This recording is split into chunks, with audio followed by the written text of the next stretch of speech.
Start करो भाई। Start होता है।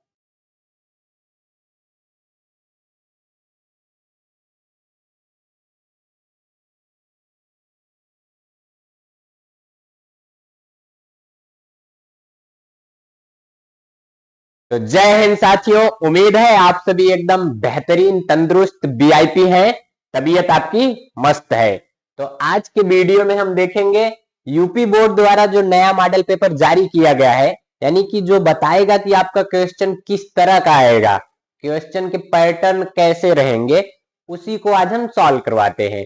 तो जितने लोग हैं धड़ाधड़ सब लोग जुड़ जाइए और शेयर कर दीजिए क्लास अपने दोस्तों के पास। आज हम लोग देखेंगे जो मॉडल पेपर कक्षा 10 का जारी किया गया है यूपी बोर्ड द्वारा, उसी को सारे क्वेश्चन देखेंगे। पहले ऑप्शनल, फिर उसके बाद टाइम रहेगा तो लिखने वाला भी देख लेंगे। जल्दी जल्दी शेयर कर दीजिए सबके पास जरा। तो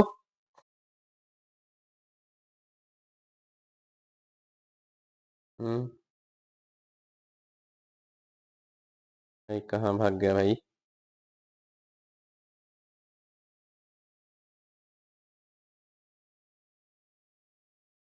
चलिए तो स्टार्ट करें। Very good.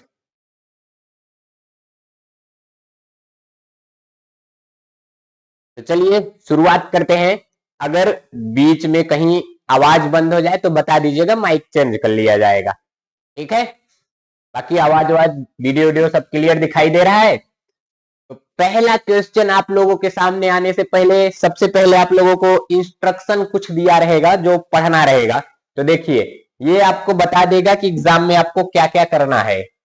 मतलब आपका जो क्वेश्चन पेपर है उसी से संबंधित तनीरा दो चार बात लिख देगा, कहेगा पढ़ लीजिए इसको। तो इसमें देखिए, जो यहाँ लिखा गया है यही बोर्ड एग्जामों में लिखा गया रहेगा। ये हो गया और इधर वाला यहाँ एक पीला। चलिए सही है। तो दिया गया है ना 15 मिनट पढ़ने के लिए, ये सब तो आप पढ़ लीजिएगा। पीडीएफ चाहिए आप लोग टेलीग्राम ग्रुप ज्वाइन कर लीजिए, या तो इस नंबर पर आप लोग कांटेक्ट कर लीजिए, इसका पीडीएफ आपको भेज दिया जाएगा। या मॉडल पेपर आपके पास ना हो तो 10 का या जो भी सब्जेक्ट आपको चाहिए यहाँ कांटेक्ट कर लीजिए, मॉडल पेपर आपको भेज दिया जाएगा। तो बढ़ते हैं पहले क्वेश्चन की तरफ, और ये रहा आपके स्क्रीन पे पहला क्वेश्चन। देख लीजिए क्वेश्चन में क्या कह रहा है।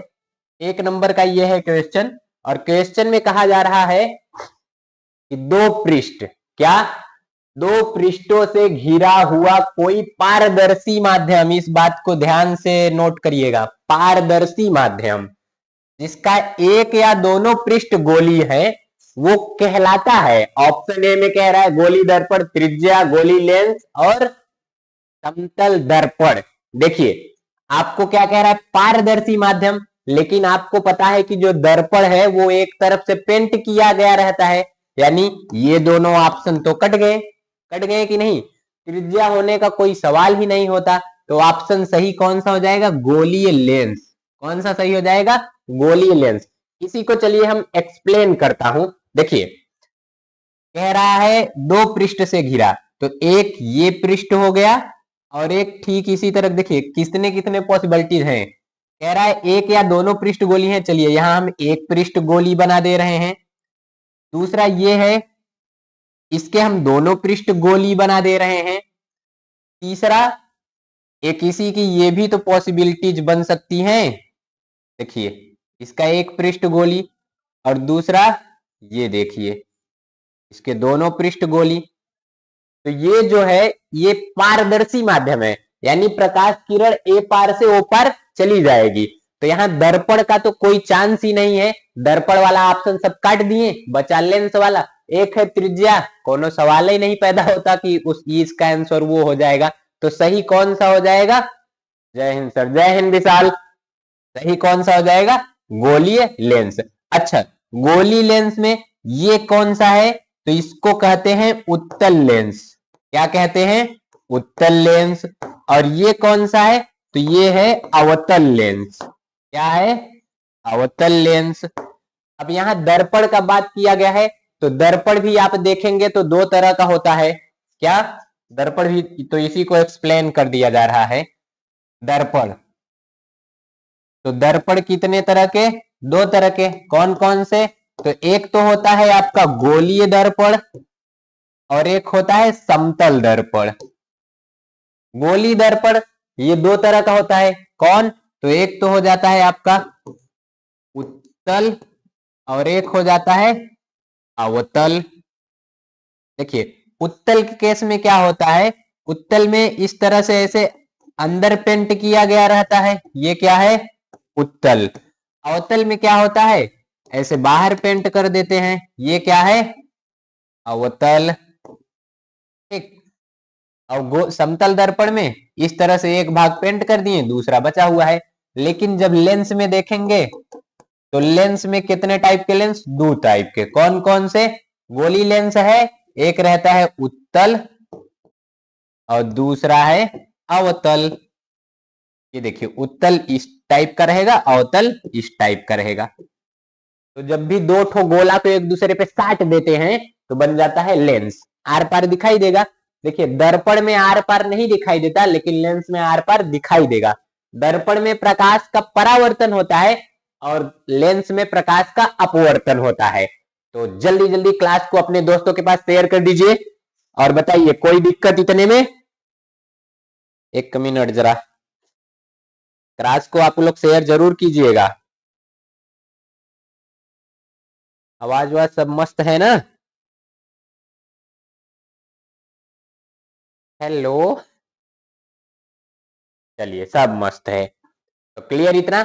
बढ़ते हैं अगले क्वेश्चन की तरफ। अगला क्वेश्चन क्या है? अगला क्वेश्चन कह रहा है कि दंत विशेषज्ञ। कौन?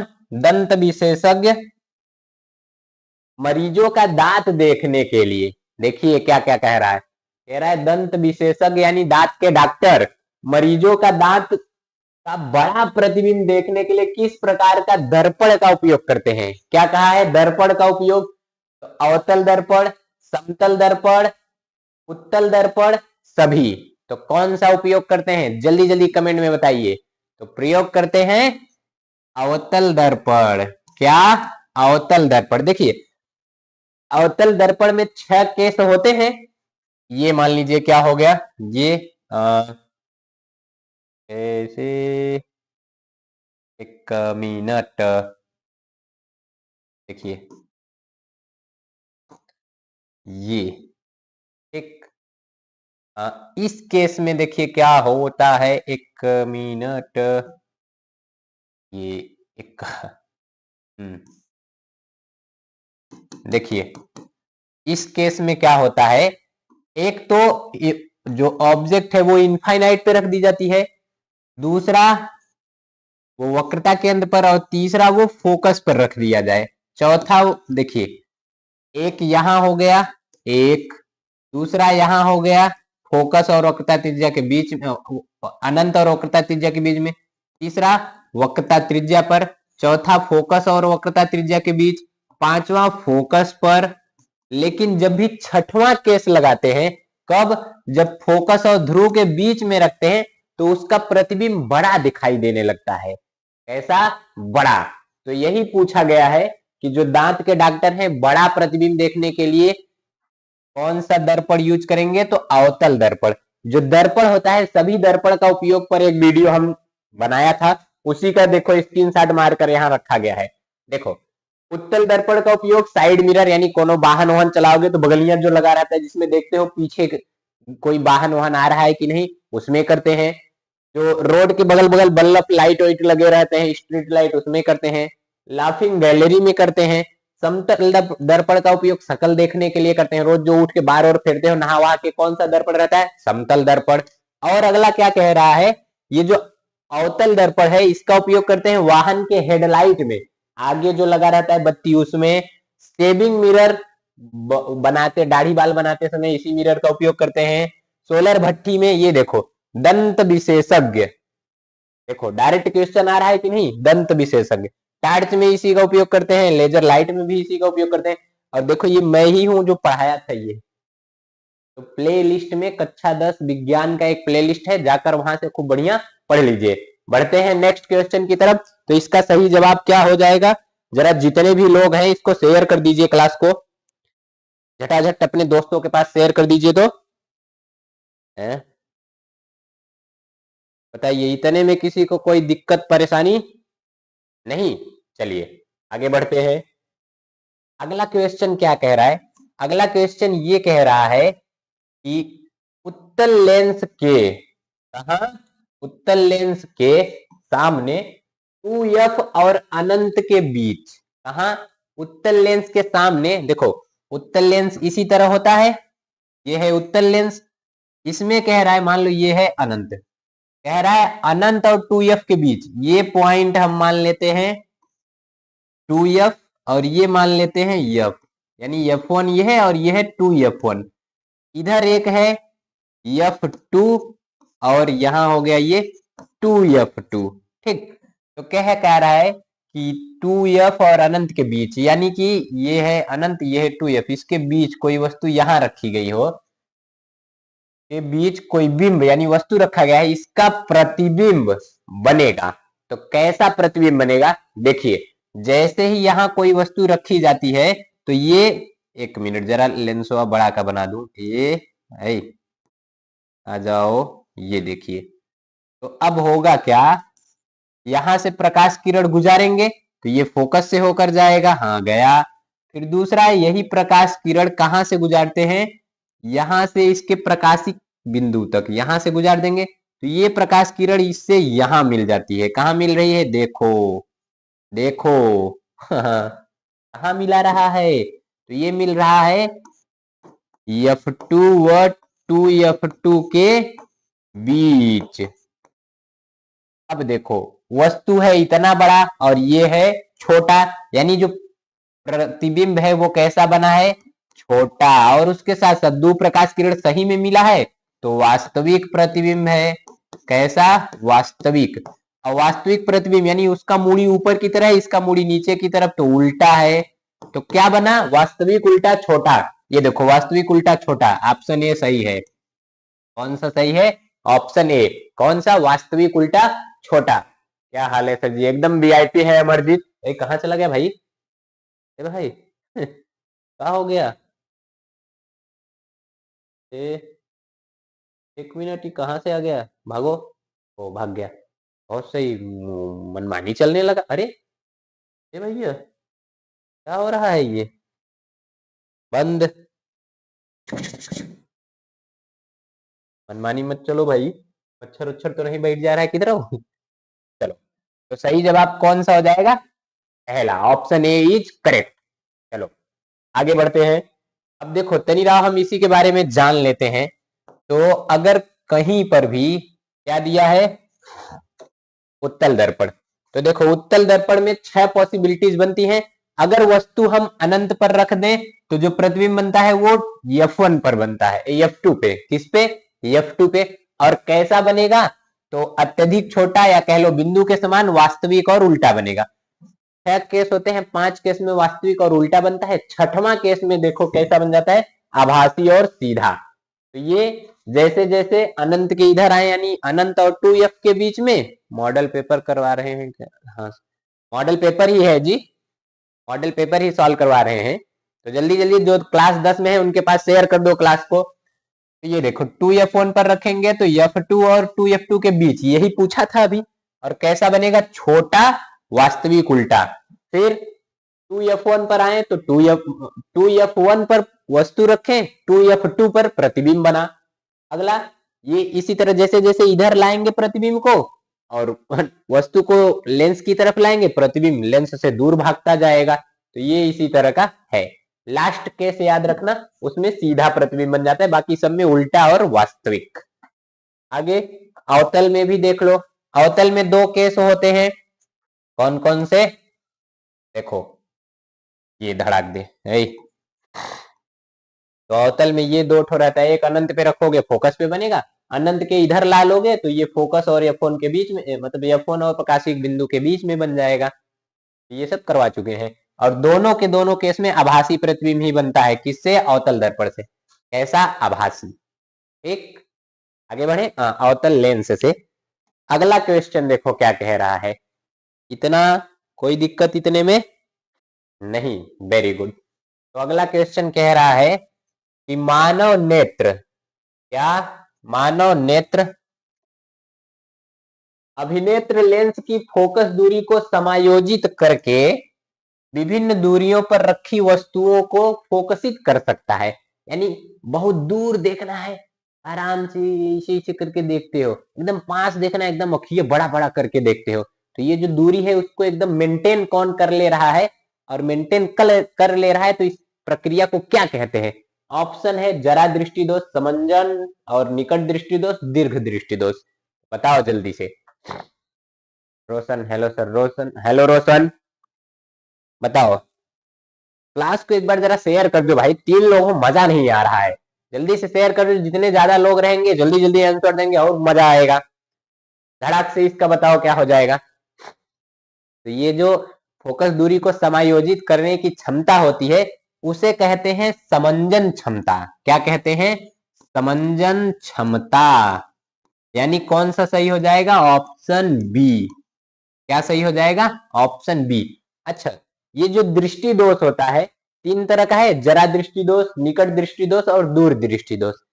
दृष्टि दोष मतलब जहां का दृष्टि दोष है वहां का वस्तु दिखाई देगा। रिजोल वर्मा, हाय सर, हाय रिजोल, हेलो सर, मैं याद हूँ। रुद्राज, हाँ रुद्राज याद हो भाई। तो देखो, निकट दृष्टि दोष यानी कि इसमें निकट की वस्तु क्लियर दिखाई देगी, दूर की क्लियर नहीं दिखाई देगी। इसी का दूसरा देखो, दीर्घ दृष्टि दोष, इसी को दूर दृष्टि दोष भी कहते हैं। क्या कहते हैं? दूर दृष्टि दोष, इसी को भी कहते हैं। तो इन सब के बारे में भी पढ़ा जाएगा, अभी आगे इसी के बारे में क्वेश्चन है। ठीक, तब तक आप लोग जरा कमेंट करके बताइए कि किसी को निकट दृष्टि दोष हो गया है तो निवारण के लिए कौन सा लेंस उपयोग किया जाए। जल्दी जल्दी बताइए, निकट दृष्टि दोष को दूर करने के लिए कौन सा लेंस? रोशन, हेलो सर, हेलो रोशन। चलिए आगे बढ़े, सही क्या हो जाएगा? समंजन क्षमता। आप जरा नेत्र से क्वेश्चन आया है तो नेत्र के बारे में पढ़ लें, क्योंकि यही सेम सेम क्वेश्चन इस बार आए, जरूरी नहीं है, तो जो भी आए जरा नेत्र के बारे में पढ़ लेते हैं। और तो ये देखो, ये क्या है? ये है नेत्र का स्ट्रक्चर। क्या है? मानव आंख। बड़ा हो जाओ भाई। चलिए देखिए, इसमें ये जो आगे की तरफ उभरा हुआ भाग है ना, उसी को कहते हैं कार्निया। क्या कहते हैं? कार्निया। प्रकाश जो इंटर करता है, अरे भाई इतना बड़ा लिख दिए हो, रुको पढ़ने दो। सर आपको सब्सक्राइब करके रखा है 10th से, अब 11th में हो गया कॉमर्स की आपकी वजह से। 10th में 83% आया सर, बीएससी में। बहुत बहुत धन्यवाद सर। थैंक यू रुद्राज, बहुत बहुत धन्यवाद कि तुम मेरा वीडियो देखे इतने लगन के साथ। रोशन अवतल, वेरी गुड रोशन। देखो यहाँ ये जो आंख का उभरा हुआ भाग है इसको कहते हैं, बताओ जल्दी जल्दी। Very good, cornea. ये ना प्रकाश में जो अपवर्तन होता है तो 80% प्रकाश का अपवर्तन यही करता है। अब ये है लेंस, इसी लेंस को देखो मोटा करना, पतला करना, यही कहलाता है समंजन क्षमता। अब जैसे यहां से प्रकाश पड़ेगा तो वो प्रकाश इस अंदर वाली परत पे पड़ता है जिसको कहते हैं रेटिना। रेटिना पे बनता है प्रतिबिंब। अगर दो प्रकाश किरण मिल गया रेटिना पे तो प्रतिबिंब बन जाएगा और तुमको दिखाई देगा। और यही एक बिंदु होता है अंध बिंदु, अगर वहां प्रकाश किरण मिला तो तुमको नहीं दिखाई देगा। अब यहां पर देखो, एक होता है आइरिस जो आंख का कलर निर्धारित करता है, वो 3 कलर का रहता है, ब्लू, ब्लैक, ब्राउन। एक होता है पुतली। पुतली का काम क्या है? प्रकाश को अंदर भेजना। और परितारिका का क्या काम है? पुतली के आकार को नियंत्रित करना। तो ये सब इसके कार्य हैं, याद रखना। सर आपने ये स्मार्ट बोर्ड कब लिया? लास्ट टाइम जब मैं आया तो एप्पल बोर्ड था। वाह सर, भगवान करे आपके जैसे सर मिलियन सब्सक्राइबर हो जाए। बहुत बहुत धन्यवाद रुद्राज। ये पिछले साल अगर ये बोर्ड रहता तो तुम लोगों का परसेंटेज और ज्यादा रहता, क्लासेस अच्छे से नहीं हो पाई थी। इस बार आ गया है तो क्लासेस अच्छे से रहेंगी। तो जो भी 10 में हो या फिर और क्लास में, तो ये वीडियो उनके पास जरा शेयर कर दिया जाए भाई। तो 4 लोग हो, जरा शेयर कर दो सब लोग तो। तो ये आंख के बारे में था, पढ़ लिए। चलो, इसके बीच में जो ये द्रव भरा हुआ है इसे कहते हैं कांचाभ द्रव। आंख के आकार को मेंटेन करके रखता है ये। आगे की तरफ बढ़ते हैं। लो, बढ़िया क्वेश्चन अब आया है। इस तरह के क्वेश्चन 2-3 क्वेश्चन आएंगे बोर्ड में। देखो, इधर कुछ पॉइंट दे दिए गए। अब इस पॉइंट में से एक से ज्यादा सही है, मतलब एक से ज्यादा सही रहेंगे या तो मिलाने के लिए कह दिया जाएगा, तो इसका मिलान करके बताना है जल्दी से। ओके सर, अपने फ्रेंड को शेयर कर दूंगा, बहुत बहुत thank you. Welcome Rudras, welcome. चलिए, तो यहाँ पर क्या कह रहा है क्वेश्चन में? कह रहा है कि ए को बी से मिलाइए। तो ए को बी से मिलाना है, यानी इधर दिया है कोई भौतिक राशि और इधर दिया है उसका मात्रक। ये क्या है? ये है भौतिक राशि। क्या है? भौतिक राशि। और ये है उसी का मात्रक। अब किसका मात्रक क्या होता है उसी के हिसाब से मिलाना है। तो देखो, गुड आफ्टरनून सर सागर, गुड इवनिंग सागर। तो देखो, विद्युत विभवांतर का मात्रक होता है वोल्ट। यानी पहले का क्या हो गया? देखो, ये अगर चारों नहीं है ना तब भी ऑप्शन ये बन जाता है आसानी से। कैसे? देखो, अब तुमको समझ लो कि दो ठो इसमें से पता है कि विद्युत विभवांतर का वोल्ट होता है।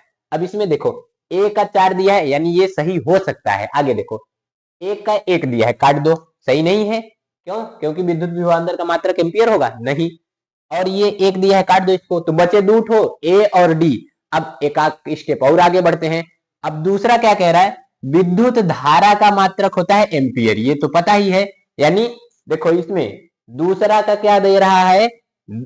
इसमें दिया है 2 और इसमें दिया है 2, इसमें दिया है 1, यानी ये भी गलत हो जाएगा क्योंकि विद्युत धारा का मात्रक वाट नहीं, क्या होगा? एम्पियर। यानी कौन सा सही हो जाएगा? लो, डी। क्या हो जाएगा? डी। तो ये इलिमिनेशन मेथड अपनाना जरूर। अनुज,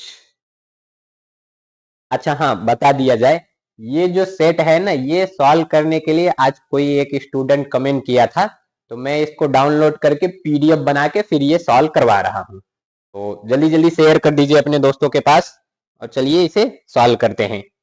ठीक, तो यानी विद्युत ये प्रतिरोध का मात्रक क्या होता है? ओम। और विद्युत शक्ति का क्या हो जाएगा? वाट। तो सही ऑप्शन क्या हो जाएगा? डी।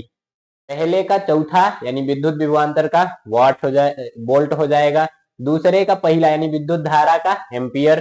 फिर क्या कह रहा है? तीसरे का दूसरा यानी इस विद्युत शक्ति का वाट। और चौथे का तीसरा प्रतिरोध का हो जाएगा ओम। ठीक, अब ध्यान से देखना। देखो, एम्पियर को प्रदर्शित डिनोट करते हैं ए से, वाट को डिनोट करते हैं डब्ल्यू से, और ये जो है, अच्छा पूरा इसका वाट ही लिख देते हैं। क्या लिख देते हैं?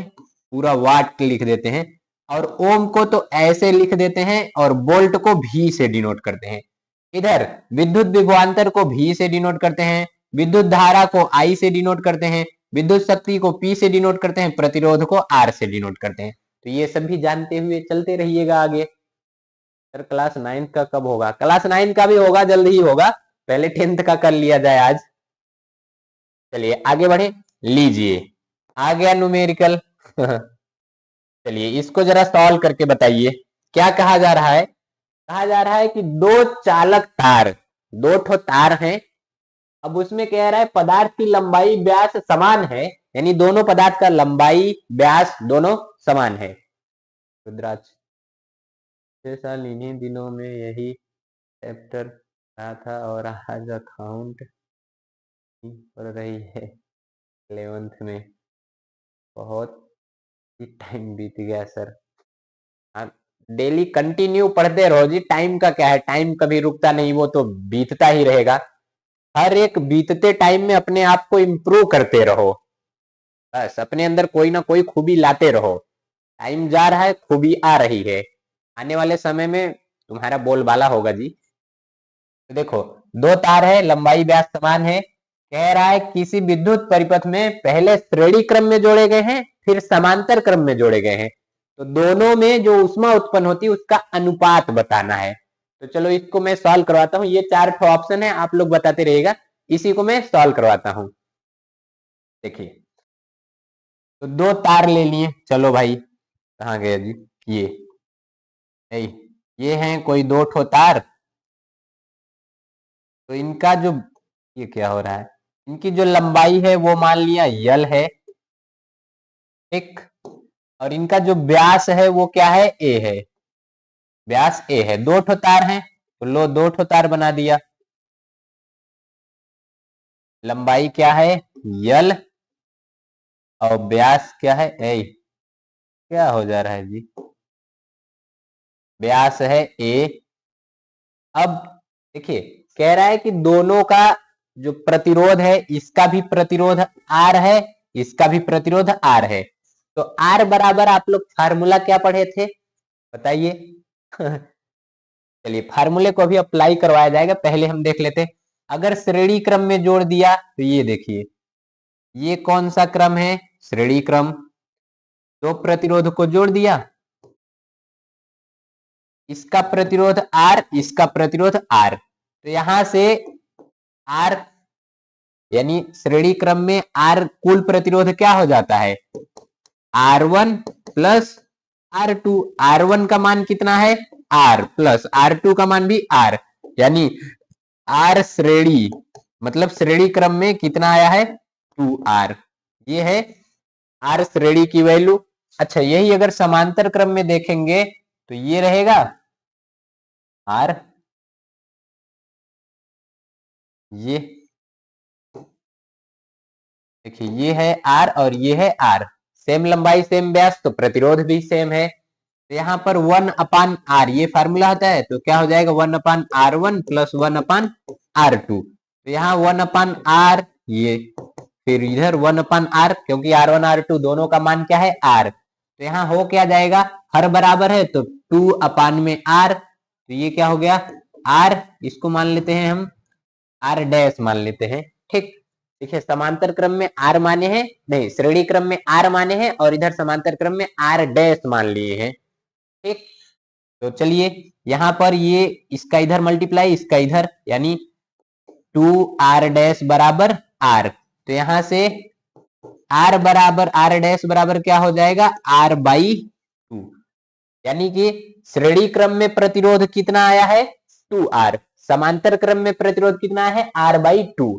अब कह रहा है उष्मा का अनुपात, देख लेते हैं उष्मा का अनुपात भी, देखो इसको इधर पाई पार देते हैं, तो उष्मा यानी H बराबर एक फार्मूला हम लोग पढ़े थे क्या, V² T/R, ये पढ़े हैं एक फार्मूला। देखो एक ये भी फार्मूला होता है H बराबर I²RT, तो ये फार्मूला मैं इसलिए नहीं लगा रहा हूं, देखो यहाँ तो धारा दोनों में ये प्लस है ये माइनस, तो धारा जो प्रवाहित होगी इसमें इसमें दोनों में समान रहेगी, लेकिन यहाँ जो I धारा है वो डिवाइड हो जाएगी इधर I1 में और इधर हो जाएगी I2 में, तो धारा बदल जा रहा है, इसीलिए हम ये फार्मूला नहीं लगा रहा हूं, तो हम कौन सा फार्मूला लगा रहा हूं V² T/R।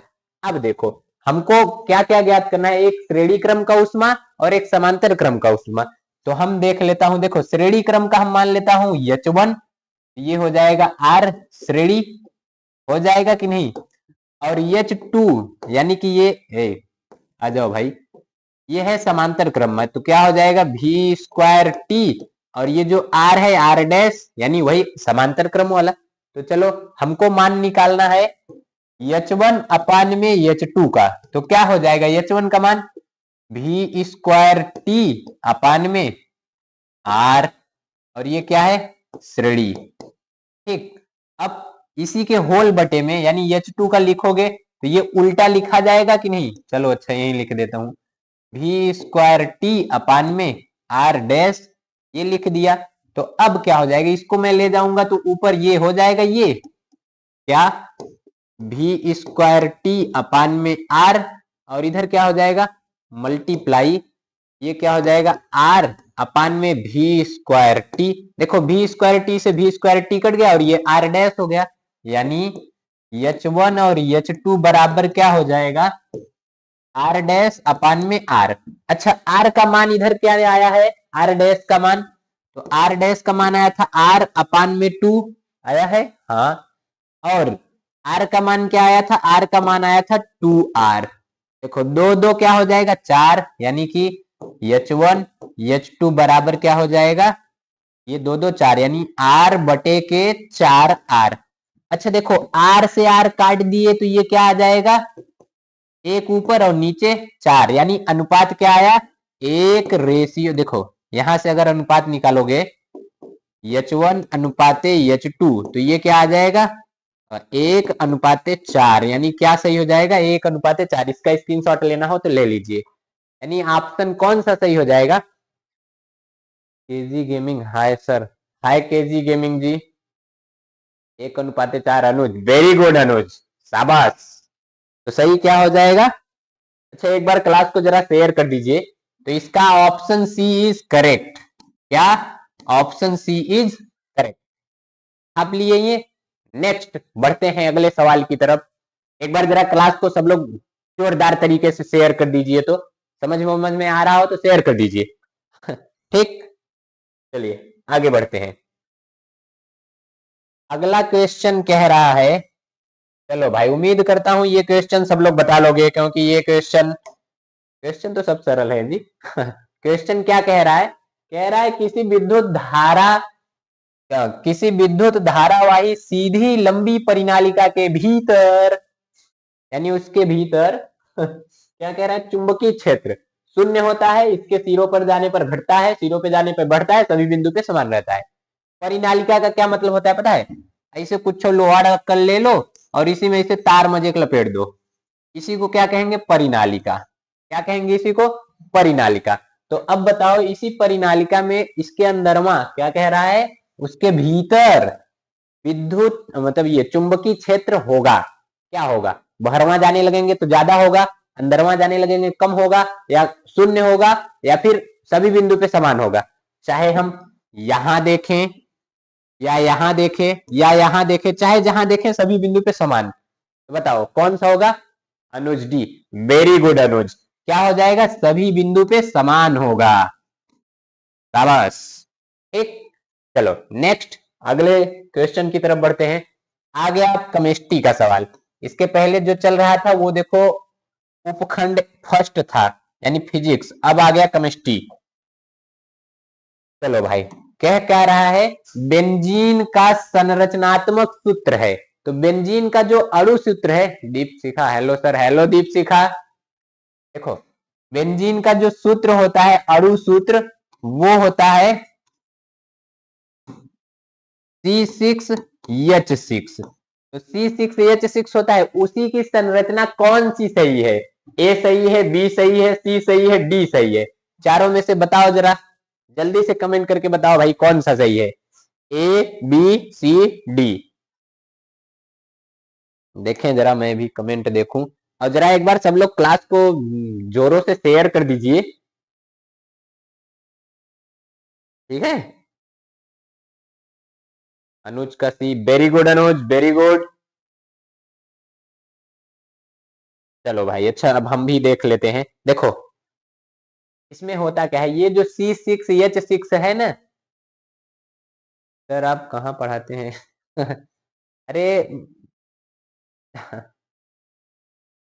रख हौसला वह मंजर भी आएगा, लहरों के पास चलकर समंदर भी आएगा। वाह।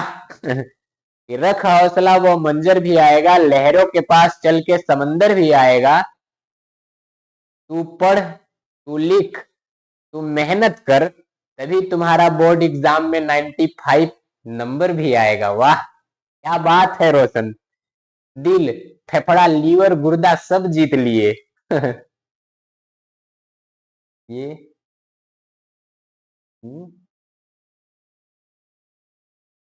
चलो देखो, ये होता है अणु सूत्र। इसका संरचना जब बनाते हैं तो वो कुछ इस तरह से बनता है। ऐसे ये ना जो बंद श्रृंखला वाली संरचना है, क्या है, बंद श्रृंखला वाली संरचना। अच्छा इसमें एक डबल बॉन्ड रहेगा, फिर सिंगल, एक डबल फिर सिंगल। तो ये देखो सिंगल है, डबल कर दिए, ये सिंगल, ये डबल कर दिए, ये सिंगल, ये डबल कर दिए। अब सभी जगह देखो 6 ठो कार्बन हो गया, 6 ठो हाइड्रोजन जोड़ दो, ये लो 6 हाइड्रोजन जोड़ दिए, हो गया C6H6। यही है बेंजीन। क्या है, बेंजीन। अच्छा ये बताओ इधर कहां मिल रहा है तुमको, ये सी वाला और वो सेम सेम है, तो कौन सा सही हो जाएगा? सी। क्या सही हो जाएगा? सी। बताओ, कोई दिक्कत? आपका असली नाम क्या है? रैंडम से ना, हेलो सर मैं देवांश। हेलो देवांश, मैं सर। चलिए ठीक, तो ये क्लियर है। तो यानी ये जो सी है बेंजीन की संरचना हो गया। नेक्स्ट क्वेश्चन, एक बार जरा क्लास को जल्दी से शेयर कर दीजिए आप लोग। ज्यादा लोग रहेंगे तो देखो, जितने ज्यादा लोग रहोगे उतना ज्यादा देखेंगे, तो मेरा यूट्यूब चैनल जो है ना उतना ज्यादा फैलेगा, यूट्यूब भेजता रहेगा मेरा वीडियो, और एडवर्टाइजमेंट आएगा तो मुझे पैसा भी मिलता रहेगा। और आप लोगों को मैं पढ़ा तो रहा ही हूँ, पढ़ा क्या रहा हूँ, बस जो आ रहा है वो शेयर कर रहा हूँ। तो चलिए, क्वेश्चन क्या है? निम्नलिखित में से सजाती श्रेणी है, चार ठो ऑप्शन है, धड़ाक दे पढ़िए, धड़ाक दे आंसर बताइए, तब तक मैं सजाती श्रेणी के बारे में बताता हूँ। कोचिंग कब पढ़ाने आएंगे? 4 दिन से एब्सेंट हैं। Oh my God. चलो भाई, फिलहाल यहाँ पढ़ रहे हो ये बताओ। कोचिंग का टाइम चेंज हो गया है ना, इसलिए। शेयर किसके पास भेजे? चलो भाई, चलो बताओ इसका क्या हो जाएगा। देखो, सजाती श्रेणी क्या होता है? तो जो सजाती श्रेणी है ये होता क्या है? जिसमें सेम फंक्शनल ग्रुप रहे। क्या रहे? सेम क्रियात्मक समूह। क्रियात्मक समूह, या कह लो कि सेम अनुलग्न रहे। क्या रहे? सेम अनुलग्न। उसी को क्या कहते हैं? उसी को कहते हैं सजाती श्रेणी। तो कह रहा है ना इन चारों में से कौन सा सजाती श्रेणी है, तो चलो चेक करते हैं। सर इंग्लिश में पढ़ाइए।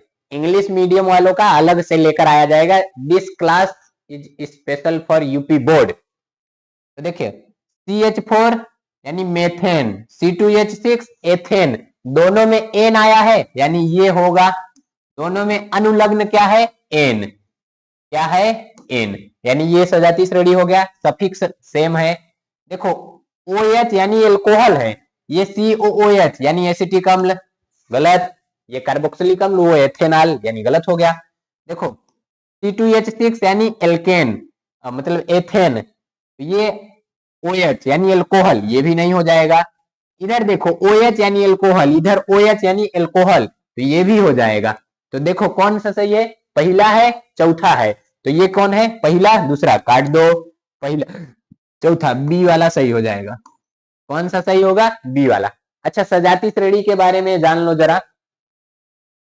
एक नहीं, दो वाला होगा। ये देखो, केवल देखो यही गड़बड़ी है।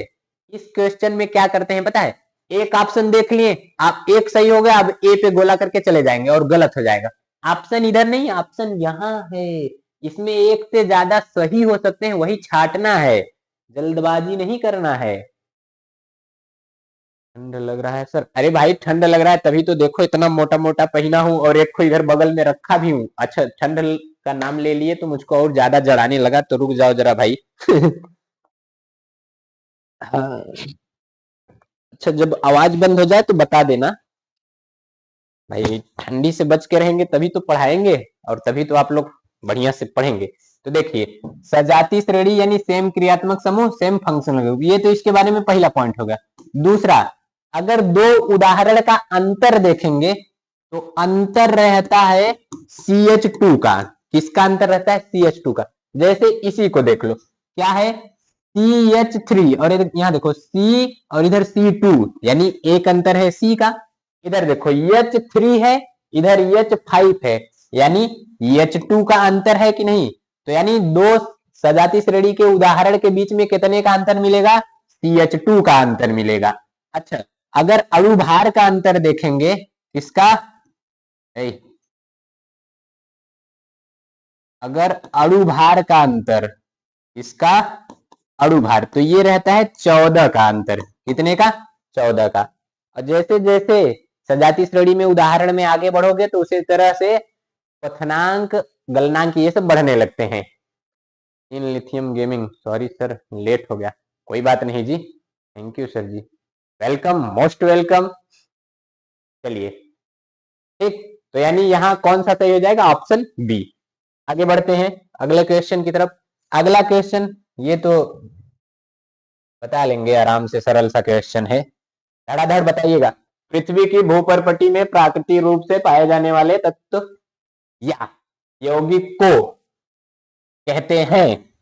ऑप्शन अयस्क, गैंग, खनिज, धातु। क्या कहते हैं जल्दी से बताइए। Lavkush good evening sir ji, good evening Lavkush, good evening. तो चलिए देखिए, यहाँ धातु के बारे में हम थोड़ा बहुत जान लेते हैं। ए भाई काहे हिल रहे हो। तो देखो, ये जो धातु होती है, धातु का हम क्या जानता हूं, लक्षण थोड़ा जो जो ऑप्शन में है, जरूरी नहीं सेम क्वेश्चन है ऑप्शन, आप इसी किसी ऑप्शन में से पूछा जा सकता है। प्रणाम गुरुजी, प्रणाम लवकुश, प्रणाम। तो देखो धातु के क्या लक्षण होते हैं। धातु में पाई जाती है आघात वर्धनीयता, यानी धातु क्या होते हैं, आघात वर्ध्य होते हैं, मतलब उनको ऐसे पीटते रहो पतला चादर बन जाएंगे। और तो इसमें पाया जाता है तन्यता। क्या, तन्यता, यानी ऐसे तान के लंबा कर सकते हो। और ये होते हैं सुचालक। क्या होते हैं, सुचालक, किसके, विद्युत के और उष्मा के। यानी कि लोहा धूप में फेंक दो, जाओगे इसे पकड़ोगे, कड़कड़ा के गर्मी रहेगी, जल जाओगे, एकदम गर्म हो गया रहेगा।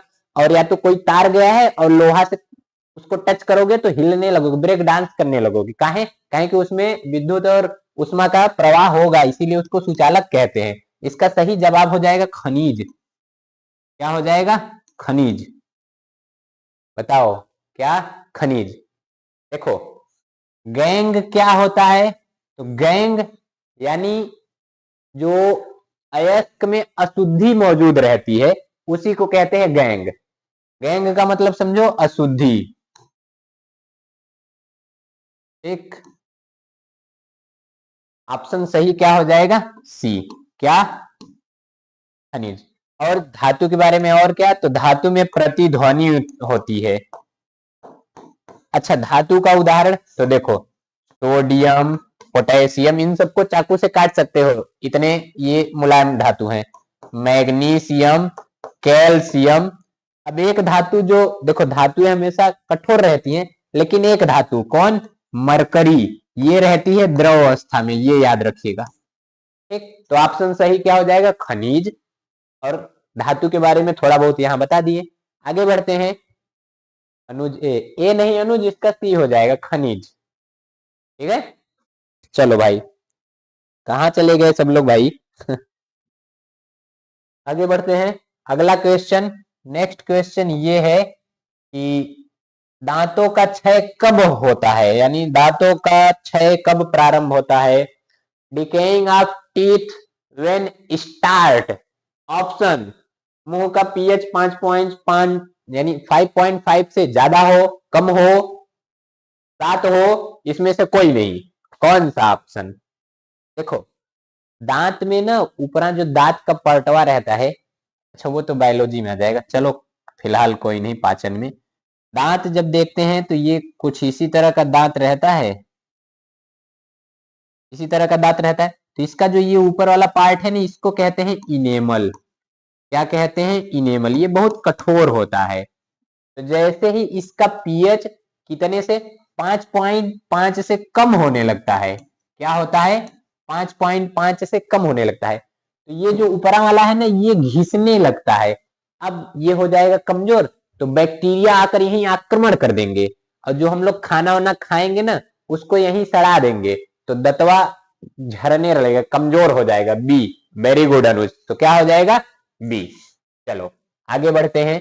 अच्छा पीएच के बारे में याद रखना, ये इस तरह से ऐसे पीएच स्केल रहता है, ऐसे बीच में 7 हो गया, इधर 14, इधर 0। अगर इधर गए तो ये कहलाता है अम्ल। क्या कहलाएगा, अम्ल। और अगर इधर आए तो ये कहलाता है क्षारक। और अगर 7 ही है तो वो कहलाता है उदासीन। क्या कहलाता है, उदासीन। रवि सिंह, हेलो गुरुजी, हेलो रवि सिंह। तो ये क्लियर, यानी 11 का ऑप्शन कौन सा सही हो जाएगा, बी। पढ़े आगे, बहुत सही। अच्छा एक होता है अम्लीय वर्षा, ये याद रखिएगा। क्या, अम्लीय वर्षा।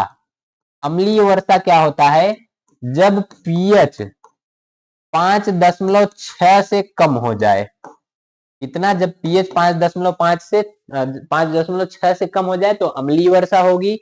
और दांत कब टूटेगा, तो जब पीएच 5.5 से कम हो जाए। ये दोनों बात याद रखिएगा। एक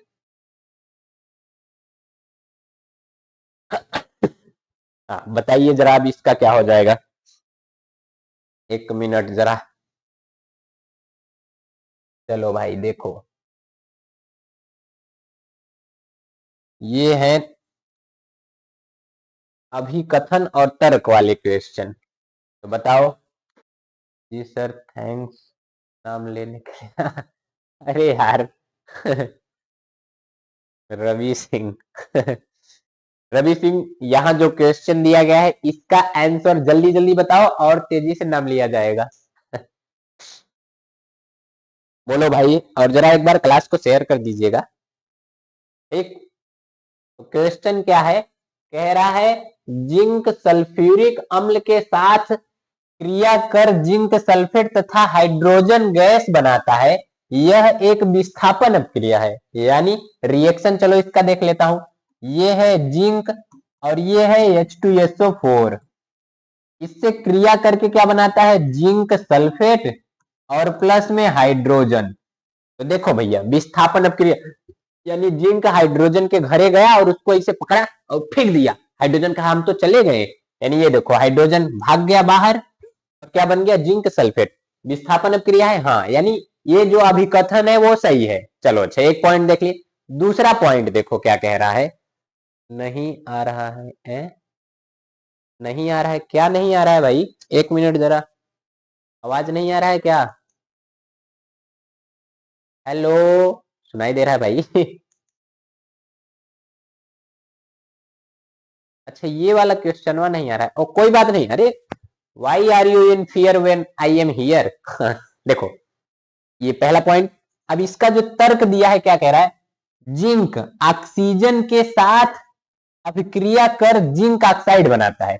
यानी इसका रिएक्शन मैं यहां ऊपर लिख देता हूं। जिंक O2 के साथ क्रिया करके क्या बनाता है, ZnO, यानी जिंक ऑक्साइड। ये दूठो है, चलो भैया, दूठो है, बना लिया।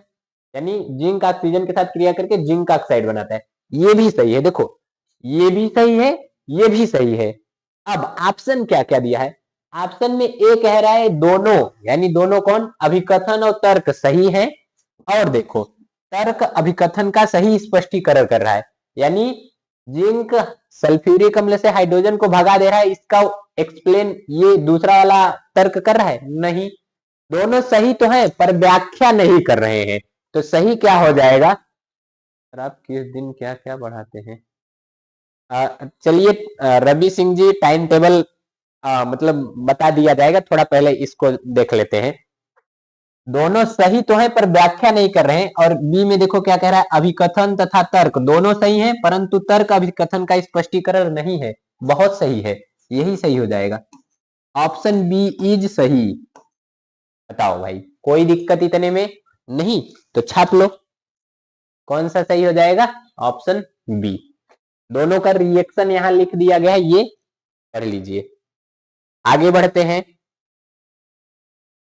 लीजिए अगला क्वेश्चन क्या कह रहा है, कह रहा है निम्नलिखित रासायनिक अभिक्रिया रासायनिक समीकरण को पूरा कीजिए।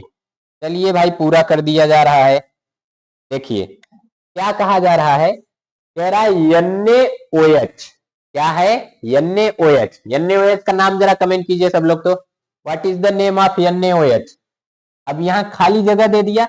अब इधर देखिए क्या क्या बना है, CH3COO। अच्छा, अब देखिए ये तो इससे सरल तो सवाल ही नहीं होता।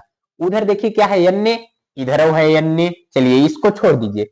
उधर क्या है, O, इधर यूं देखिए एक O है कि नहीं, हाँ O है। और क्या है, H, यानी एक H। क्या, एक H, यहाँ एक H बाकी है, और बाकी जितने बचे हैं सब यहाँ लिख दीजिए। देखिए CH3COO लिख दीजिए। क्या, CH3COO ये लिखेंगे। और क्या बचा था, एक को इधर यहाँ से H, ये उठा ले आइए। हो गया रिएक्शन कंप्लीट। कितना सरल है। इधर जो दिया है, इधर जो जो दिया है उसको काट दो, बाकी जो बचेगा सबको जोड़ के लिख दो। तो ये देखो क्या बचा, बी। इसका नाम क्या है? तो इसका देखो ये है मेथेनॉल। क्या है? मेथेनॉल। ये है एसिटिक अम्ल। एसिटिक अम्ल। अच्छा, इसको मेथिल एल्कोहल भी कहते हैं। क्या? Methyl alcohol. और इसको क्या कहते हैं? इसको कहते हैं एथेनोइक अम्ल। एथेनोइक अम्ल। ये क्या है? तो ये है एथेनॉल। क्या है? एथेनॉल यानी एथिल एल्कोहल। ऊपर है मेथिल एल्कोहल और ये है एथिल एल्कोहल। और ये क्या है? तो 1 2 3, ये है प्रोपेनोइक अम्ल। क्या है? प्रोपेनोइक अम्ल। ठीक, ये है चारों का नाम। तो कौन सा सही हो जाएगा? Option B, sodium hydroxide. Very good Anuj. Ravi Singh, sodium hydroxide. Very good Ravi Singh. Anuj तुम्हारा थोड़ा मतलब वो जो लिखे हो स्पेलिंग थोड़ा मिस्टेक है, बाकी रवि सिंह वेरी गुड। दोनों अनुज, दोनों लोग वेरी गुड जी। तो इसका नाम क्या है? Sodium hydroxide. सोडियम हाइड्रोक्साइड किससे क्रिया कर रहा है? एसिटिक अम्ल से। और क्या बना रहा है? तो इसको कहते हैं, देखो ये है सोडियम एसीटेट। क्या है? Sodium acetate. और ये क्या है? ये है जल। तो जब आप लोग पढ़ेंगे एसिटिक अम्ल का रासायनिक गुण, तो वहां आपको ये रिएक्शन पढ़ने को मिलेगा। तो ऑप्शन बी सही। आगे बढ़ते हैं। चलो भाई, लो, अब यहां से बायोलॉजी शुरू हो गया, यानी उपभाग उपखंड 3। अब जरा बताओ तो, अब इसमें से देखो अंतः श्वसन, यानी जब हम वायु को अंदरवा खींचते हैं तो कौन सा रस्तवा सही है? यानी पहले कहाँ ऑक्सीजन जाती है, फिर कहाँ जाती है, फिर कहाँ? तो वही रस्तवा आपको बताना है। नासा द्वार, कंठ, ग्रसनी, श्वास नली, फेफड़ा। नासा मार्ग, नासा द्वार, श्वसनी, श्वास नली, ग्रसनी, कंठ, कुटिका, ये सब। तो चारों में से कौन सा सही है? आप जरा बताइए, जल्दी जल्दी बताइए। देखिए, जब भी, अच्छा हाँ बता लीजिए ये, फिर मैं पूछता हूँ। इसके साथ साथ ये बताइए, हम लोग सांस किस अंग द्वारा लेते हैं? मुंह से लेते हैं कि नाक से लेते हैं कि दोनों से लेते हैं? अनुज बायोलॉजी, बायोलॉजी गुस्सा रहे हो कि हंस रहे हो जी? इधर ही पास में देख लूं। ओहो, बिरा रहे हो। बायोलॉजी, कोई बात नहीं जी, ऑप्शनल के बाद अभी फिजिक्स का न्यूमेरिकल आएगा, केमिस्ट्री भी आएगा। तो जल्दी जल्दी बताओ भाई, कौन सा सही हो जाएगा? तो देखो, यहां सबसे पहले वायु कहां जाती है? वो जाएगी नासा द्वार। यानी ये जो दो ठो छिद्र दिखाई दे रहा है, इसको कहते हैं नासा छिद्र, या कह लो इसी को नासा द्वार। नासा द्वार के बाद वो जाएगी ग्रसनी। ग्रसनी यानी देखो, इस तरह से ऐसे है ये नासा द्वार, इधर नासा मार्ग, ऐसे इधर आ गए यहाँ, फिर यहाँ दो रास्ता मिल जाता है, एक पीछे और एक आगे। तो देखो ये तो है ग्रास नली। क्या है? ग्रास नली। यहाँ जाएगा भोजन। और ये है श्वास नली। क्या है? श्वास नली। अच्छा, इसके पहले ये जो रस्तवा दिखाई दे रहा है ना, इसी को कहते हैं ग्रसनी। क्या कहते हैं? ग्रसनी। इसी के बाद यहाँ इसे उभरा रहता है जिसको कंठ कहते हैं। तो ग्रसनी के बाद कहाँ जाएगा? कंठ। कंठ के बाद श्वास नली, यही जो श्वास नली है। श्वास नली के बाद जाता है कुपिका। यानी श्वास नली के लास्ट में अभी तुमको मैं कुपिका उपका शब्द दिखाता हूँ। Physics, wow very good. अभी आते हैं फिजिक्स में जी, कॉपी पेन लेके तैयार रहो न्यूमेरिकल लगाने के लिए तब। तो यहाँ कौन सा सही हो जाएगा? Option D. अच्छा, अब जरा इसी को डिटेल से देख लेते हैं तनिक। ये देखिए आपके सामने ये चित्र दिखाई दे रहा है। बहुत सही। ये है कोई मनई। अब इस मनई में देखेंगे, देखो सबसे पहले इस मनई में नासा द्वार से ये ऑक्सीजन प्रवेश किया, फिर उसके बाद वो यहाँ आया। देखो ये है क्या? ग्रसनी। ग्रसनी के ठीक नीचे क्या है? कंठ। यानी 1 2 और कंठ 3। कंठ के बाद वो जा रहा है श्वास नली में 4। श्वास नली के बाद वो चला जाता है श्वसनी में। किसमें? श्वसनी में। फिर श्वसनिका में, उसके बाद कुपिका में। तो श्वसनी और श्वसनिका ना देके डायरेक्ट कुपिका दे दिया है। तो ये देख लिए। कौन सा क्रम सही है, पता चल गया। अच्छा, इसी में एक और देखना रहता है, ये ग्लूकोज का ब्रेकडाउन। तो देखिए ग्लूकोज का ब्रेकडाउन में होता क्या है, जो ग्लूकोज है 6 कार्बन रहते हैं, ये टूट जाता है सबसे पहले कोशिका द्रव्य में पाइरुवेट में। अगर ऑक्सीजन नहीं मिल रहा है तो ये एथेनॉल और CO2 बनाएगा। अगर ऑक्सीजन कम मिल रहा है, जैसे ठुगनी उगनी में दौड़ो तो कम ऑक्सीजन मिलता है, तो ये लैक्टिक अम्ल बना लेता है, जिसके कारण दर्द होता है। और ऑक्सीजन प्रॉपर मात्रा में मिल रहा है तो ये CO2 और जल ऊर्जा बना लेता है। तो देखो माइटोकांड्रिया में ये CO2 और जल बनाएगा, और जो हमारी पेशियां हैं, मांसपेशियां, वहां पर लैक्टिक एसिड बनाता है, और ये ईस्ट बनाता है, एथेनॉल बनाता है ईस्ट में। क्लियर। चलो आगे बढ़ते हैं, जल्दी जल्दी इसको खत्म करके फिजिक्स की तरफ बढ़ते हैं। चलो भाई बताओ ये क्या होगा। कह रहा है कथन में क्या है, पिता से प्राप्त क्रोमोसोम से बच्चे के लिंग का निर्धारण होता है। वेरी गुड, सही है भाई, ये सही है। फिर कारण क्या कह रहा है, मानव पुरुष में एक यक्ष और एक वाई गुणसूत्र होता है। Very good. देखो जो मानव का मादा है, मादा में क्या रहता है, यक्ष यक्ष, और जो नर है वो रहता है यक्ष वाई। तो इसमें तो यक्ष यक्ष है, लेकिन जो नर है, नर का अगर यक्ष मादा के यक्ष से क्रिया किया, यानी इसका यक्ष इसके यक्ष से क्रिया किया, तो क्या बनेगा, लड़की। क्या बनेगा, लड़की। लेकिन अगर इसका वाई, नर का वाई इसके यक्ष से क्रिया किया तो यक्ष वाई, यानी बन गया लड़का। तो देखो ये भी सही है और वो भी सही है। और कारण देखो, इसका कारण भी बता रहा है कि मानव में एक यक्ष और एक वाई गुणसूत्र होता है, जब ये क्रॉस करेंगे तब जाके लड़की लड़का बनते हैं। यानी दोनों सही हैं और व्याख्या भी कर रहे हैं। तो क्या हो जाएगा, रवि सिंह सर में यक्ष वाई होता है, सर में यक्ष वाई, अच्छा ठीक है जी। नर में यक्ष वाई, अच्छा अच्छा, हाँ मैं यक्ष वाई बोला था, लेकिन मिस्टेक से यहाँ यक्ष यक्ष लिखा गया था, कोई बात नहीं जी। नर में होता है यक्ष वाई, मादा में यक्ष यक्ष। तो ये सही भी है और व्याख्या भी कर रहा है, नर में यक्ष वाई, हाँ जी, नर में यक्ष वाई, ये सही भी है, व्याख्या भी कर रहा है, ऑप्शन ए सही। आगे बढ़ते हैं। लो भाई, चलो बताओ, ये तो बहुत देखे होगे तुम लोग किताब में, आ जाओ। चलो देखो, ध्यान से देखना, इसमें बताना है ना, जो सूचना है उस सूचना की दिशा कैसी है, यानी सूचना किस दिशा में जाएगी न्यूरॉन में। तो पहले ही जान लो कहाँ है जी। ये क्या है, तो ये है न्यूरॉन। क्या है, न्यूरॉन।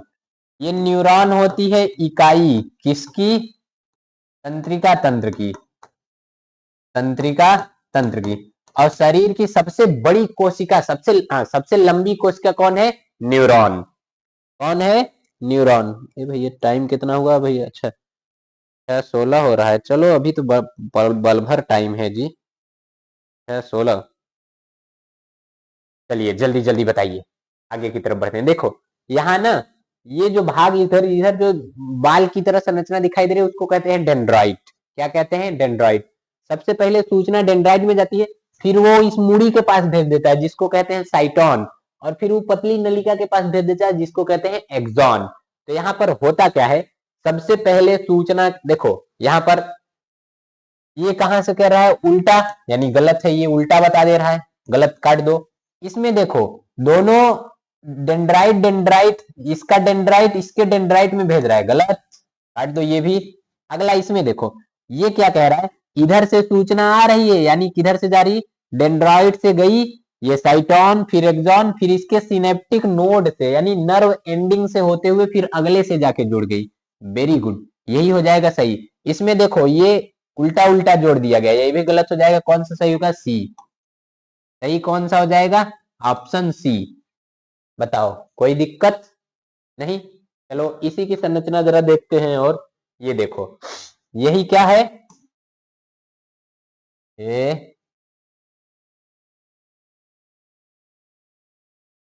ये है न्यूरॉन। क्या है, न्यूरॉन। तो ये जो स्ट्रक्चरवा निकला हुआ है, ये इसी को, ये ध्रुमिका लिखा है ना, इसी को कहते हैं डेंड्राइट। क्या, डेंड्राइट। तो डेंड्राइट से सूचना कहां जाती है, इस बड़े वाले भाग, इसको कहते हैं साइटोन, यानी कोशिका का है साइटोन, फिर यहां से जाती है ये तंत्रिका अक्ष यानी एक्सॉन में, फिर इसके बाद कहां जाती है ये जो इसका नर्व एंडिंग है, नर्व एंडिंग। अच्छा, नर्व एंडिंग के बाद ये अगले न्यूरॉन के डेंड्राइट से ही जुड़ा रहता है। अनुज इतना सब्जेक्ट पढ़ाते हो सर।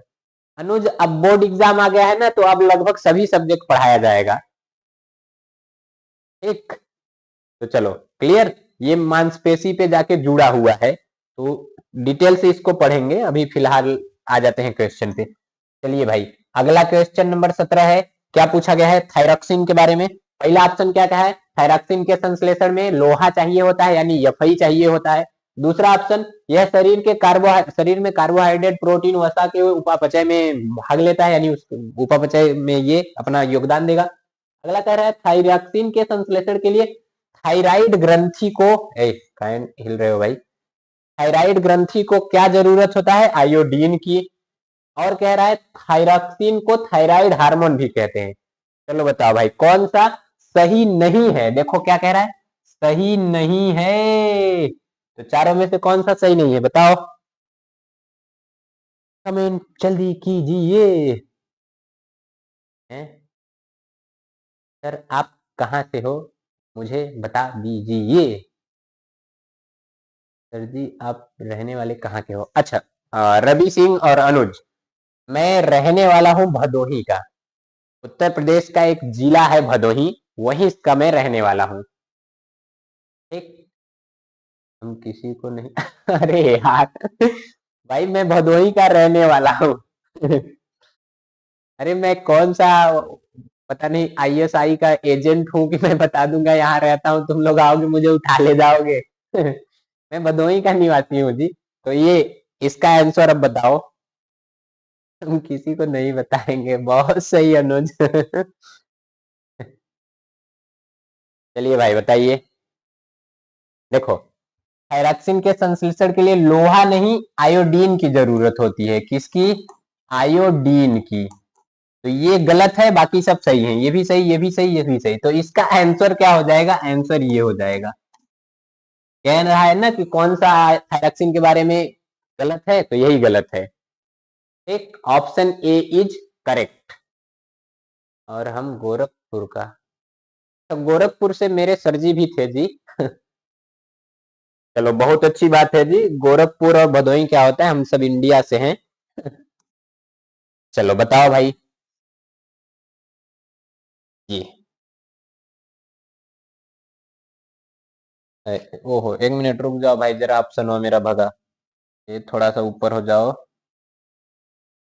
हाँ अब आ जाओ, आओ भाई, ये आ गया। चलिए बताइए, कह रहा है ये जो ए है बी है सी है इन सब का क्या नाम है, तो नाम बताना है। और हम जौनपुर से हैं। अरे वाह यार, एकदम पड़ोसी पड़ोसी सब लोग अगले बगले से हैं, बहुत सही चलिए, तो यहां बताना है। देखो, ये जो ऊपर जाता है ना इसको कहते हैं प्रांकुर। क्या कहते हैं, प्रांकुर। और ये भविष्य में क्या बनाता है, तना, तो इसको भविष्य का तना कहते हैं। और ये जो मोटा वाला दिखाई दे रहा है बी, इसको कहते हैं बीज पत्र। क्या कहते हैं, बीज पत्र। और जो ये सी नीचे जा रहा है ना इसको कहते हैं मूलांकुर। क्या कहते हैं, मूलांकुर। और ये बनाता है जड़। तो देखो ए क्या है, प्रांकुर बीज पत्र मूलांकुर। तो बीज पत्र, ये प्रांकुर है, मूलांकुर गलत, प्रांकुर बीज पत्र मूलांकुर, यानी कौन सा सही हो जाएगा, option C. Option C is correct. ठीक, चलो आगे की तरफ बढ़ते हैं। अगला क्वेश्चन, अच्छा ये उसी का जो चित्र है वो दिखाया गया है, तो बड़ा कहो जाओ भाई, देख लें सब लोग। ये देखिए जो अभी मैं बताया उसी को दिखाया गया है यहाँ। नेक्स्ट क्वेश्चन, चलिए ये जीव जनन कैसे करते हैं उसके बारे में कह रहा है। अलैंगिक विधि से उत्पन्न संतति में परस्पर अधिक समानता होती है, क्यों। पहला पॉइंट, अलैंगिक जनन में केवल एक ही जनक भाग लेता है, यानी एक ही जनक से कई चिल्ड्रेन पैदा हो तो सब में जनक के ही लक्षण पाए जाएंगे। चलिए पहला बात सही है। अलैंगिक जनन में युग्मक शामिल नहीं होते। युग्मक मतलब ये अगुणित कोशिकाएं होती हैं। अगर दो युग्मक मिल गए तो दो लोगों का कैरेक्टर लेके आएंगे, लेकिन यहाँ तो एक लोग हैं तो युग्मक जनन यहाँ होगा नहीं। तीसरा कह रहा है अलैंगिक जनन लैंगिक जनन से पहले होता है, लैंगिक जनन लैंगिक जनन के बाद होता है, इससे कोई मतलब नहीं होता। तो यानी ये कौन सा सही हो सकता है, पहला दूसरा, यानी पहला दूसरा, ये सही है दोनों, ठीक। यानी ये दोनों के दोनों सही हैं, ये गलत ये गलत। चलिए अब आ जाइए क्वेश्चन पे, अब जल्दी जल्दी आप लोग आंसर बताना स्टार्ट कीजिए। ये कहा जा रहा है कि एक आहार श्रृंखला में, कहा, आहार श्रृंखला में तीसरे पोषी स्तर पर हमेशा कौन होता है। तो देखिए आहार श्रृंखला में, सर आप यादव हो अरे यार ये क्या है भाई मैं देखो धर्म मेरा है भारतीय, आई एम इंडियन, और जाति है मेरी स्टूडेंट ही समझ लो, टीचर तो अभी नहीं कह सकते तो यहाँ पर होता क्या है, सबसे पहले सूर्य रहेगा, सूर्य से ऊर्जा लेंगे और खाना बनाएंगे कौन, उत्पादक। उत्पादक को कौन खाएगा, प्राथमिक उपभोक्ता। कौन, प्राथमिक उपभोक्ता। और इसको कौन खा लेगा, द्वितीयक उपभोक्ता। कौन, द्वितीयक उपभोक्ता। इसको कौन खा लेगा, तृतीयक उपभोक्ता। अच्छा अब पोषक स्तर यानी पोषी स्तर देखते हैं। तो ये पहली बार खाना बनाया तो इसको कहते हैं फर्स्ट पोषक पोषी स्तर। क्या कहते हैं, फर्स्ट पोषी स्तर। ये दोबारा खाना खाया दूसरी बार, मतलब इसको कहते हैं सेकेंड पोषी स्तर। ये है थर्ड पोषी स्तर, ये सेकेंड है पोषी स्तर, और ये है थर्ड पोषी स्तर, वो हो जाएगा फोर्थ पोषी स्तर। तो देखिए जो भी उत्पादक को जो खाएगा यानी जो प्राथमिक उपभोक्ता, ये कहलाते हैं शाकाहारी। उत्पादक ये क्या कहलाएंगे, तो ये कहलाएंगे शाकाहारी। और जो शाकाहारी को खा रहा है वो कहलाएगा मांसाहारी। तो इसमें क्या कह रहा है, तीसरे पोषक स्तर, यानी ये देखो तीसरे पोषक स्तर वाले क्या होंगे, तो ये मांसाहारी प्राणी होंगे। क्या होंगे, मांसाहारी प्राणी। उत्पादक यानी जो अपना भोजन प्रकाश संश्लेषण द्वारा बनाए। अपघटक यानी जब जंतु पौधे मर जाएं तो उनके शरीर को तोड़ ताड़ दें, एकदम विघटित कर दें, उसको कहते हैं अपघटक। ये 20 क्वेश्चन ऑप्शनल सॉल्व हो गया। अब इसके जो लिखने वाले हैं वो हम धड़ाधड़ देखते हैं और जल्दी जल्दी देखते हैं, कोई दिक्कत नहीं। अब देखो टाइम कम है, मुझे फिलहाल मतलब घर भी जाना है यहाँ से, और ठंडी बहुत ज्यादा है, तो चलिए जल्दी जल्दी देखते हैं। फिजिक्स स्टार्ट कर दीजिए सर। ओके अनुज, चलो भाई लो। अच्छा ये वही आ गया जो मैं बताया था। तो ये क्या है, ये है उत्पादक यानी इसको कहते हैं स्वपोषी, बाकी सब विषम पोषी। तो ये है शाकाहारी, शाकाहारी, और ये है मांसाहारी। क्या है, मांसाहारी, ठीक। तो क्लियर, चलिए आगे की तरफ बढ़ते हैं। ये हैं कुछ क्वेश्चन, क्या है, कुछ क्वेश्चन धड़ाधड़ देख लेते हैं इन सब क्वेश्चन को हम। अरे यार आओ भाई, एक मिनट।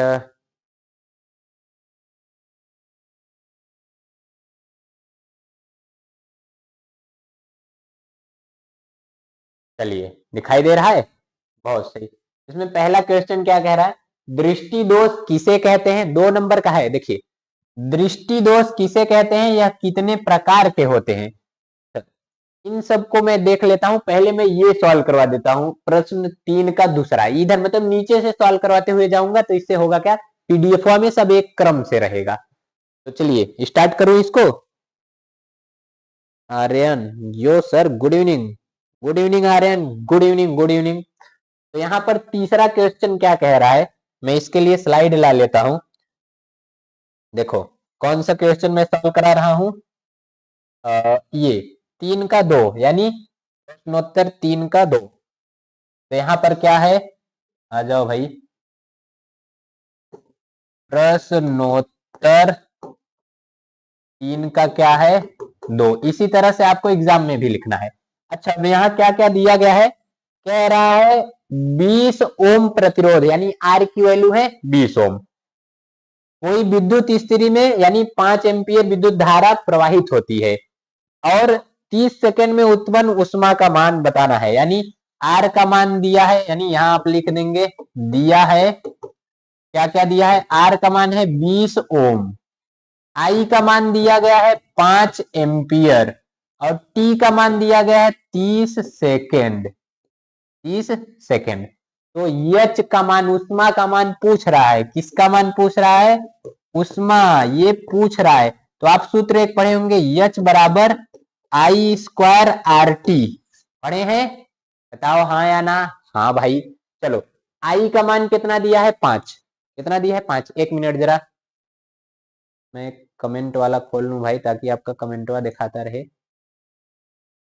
चलिए, आई का मान इसी पर मैं रखता हूं, आई यानी कि एच बराबर 5, इसका कर दिया स्क्वायर, इंटू आर का मान है 20, लो लिख दिया, इंटू टी का मान है 30। तो देखो 5 पचे 25, गुणे में 20, गुणे में 30, तो देखो इधर 3 दूना 6, 2 0, गुणे में 25, अब 25 छक्का 150, 2 0, इतना एच, इसका मात्रक होता है जूल।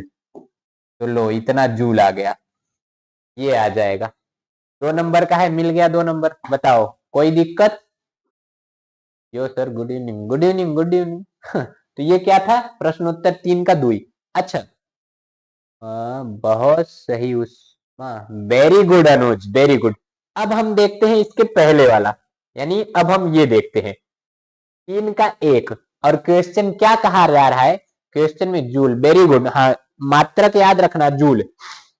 कह रहा है किसी 4 ओम प्रतिरोधक, यानी आर का मान है 4 ओम, से प्रति सेकंड यानी हर एक सेकंड, यानी टी का मान है 1 सेकंड, 100 जूल उष्मा उत्पन्न हो, कितनी जूल, 100 जूल उष्मा उत्पन्न हो रही हो, प्रतिरोध के सिरों पर विभवांतर ज्ञात कीजिए, यानी भी ज्ञात करना है।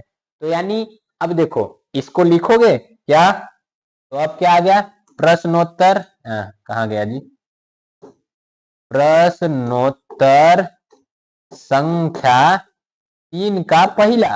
अच्छा, 3 के पहला में क्या दिया है, तो दिया है क्या, आर का मान दिया है, हाँ 4 ओम, और टी का मान दिया है 1 सेकेंड, कितना 1 सेकेंड, एच का मान दे दिया गया है 100 जूल, कितना 100 जूल। क्या पूछ रहा है, भी का मान पूछ रहा है। तो देखो सूत्र क्या पढ़ोगे, यानी ऐसा सूत्र लगाओ जिसमें क्या, भी का मान मतलब ये सब सबका रिलेशन आता रहे। तो आप पढ़े हैं कि एच बराबर होता है भी स्क्वायर टी अपान में आर, बोलो भाई पढ़े हो, हाँ पढ़े हो।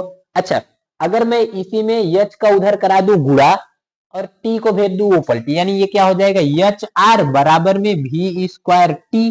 अब टी को उधर भेज दूंगा तो भी स्क्वायर बराबर क्या बन जाएगा, भी स्क्वायर बराबर हो जाएगा एच इंटू आर बटे में टी। चलो मान रख दो, एच का मान है 100, गुणे में आर का मान है 4, टी का मान है 1, यानी भी स्क्वायर, भी स्क्वायर, तो 100 गुणे 4 यानी 400।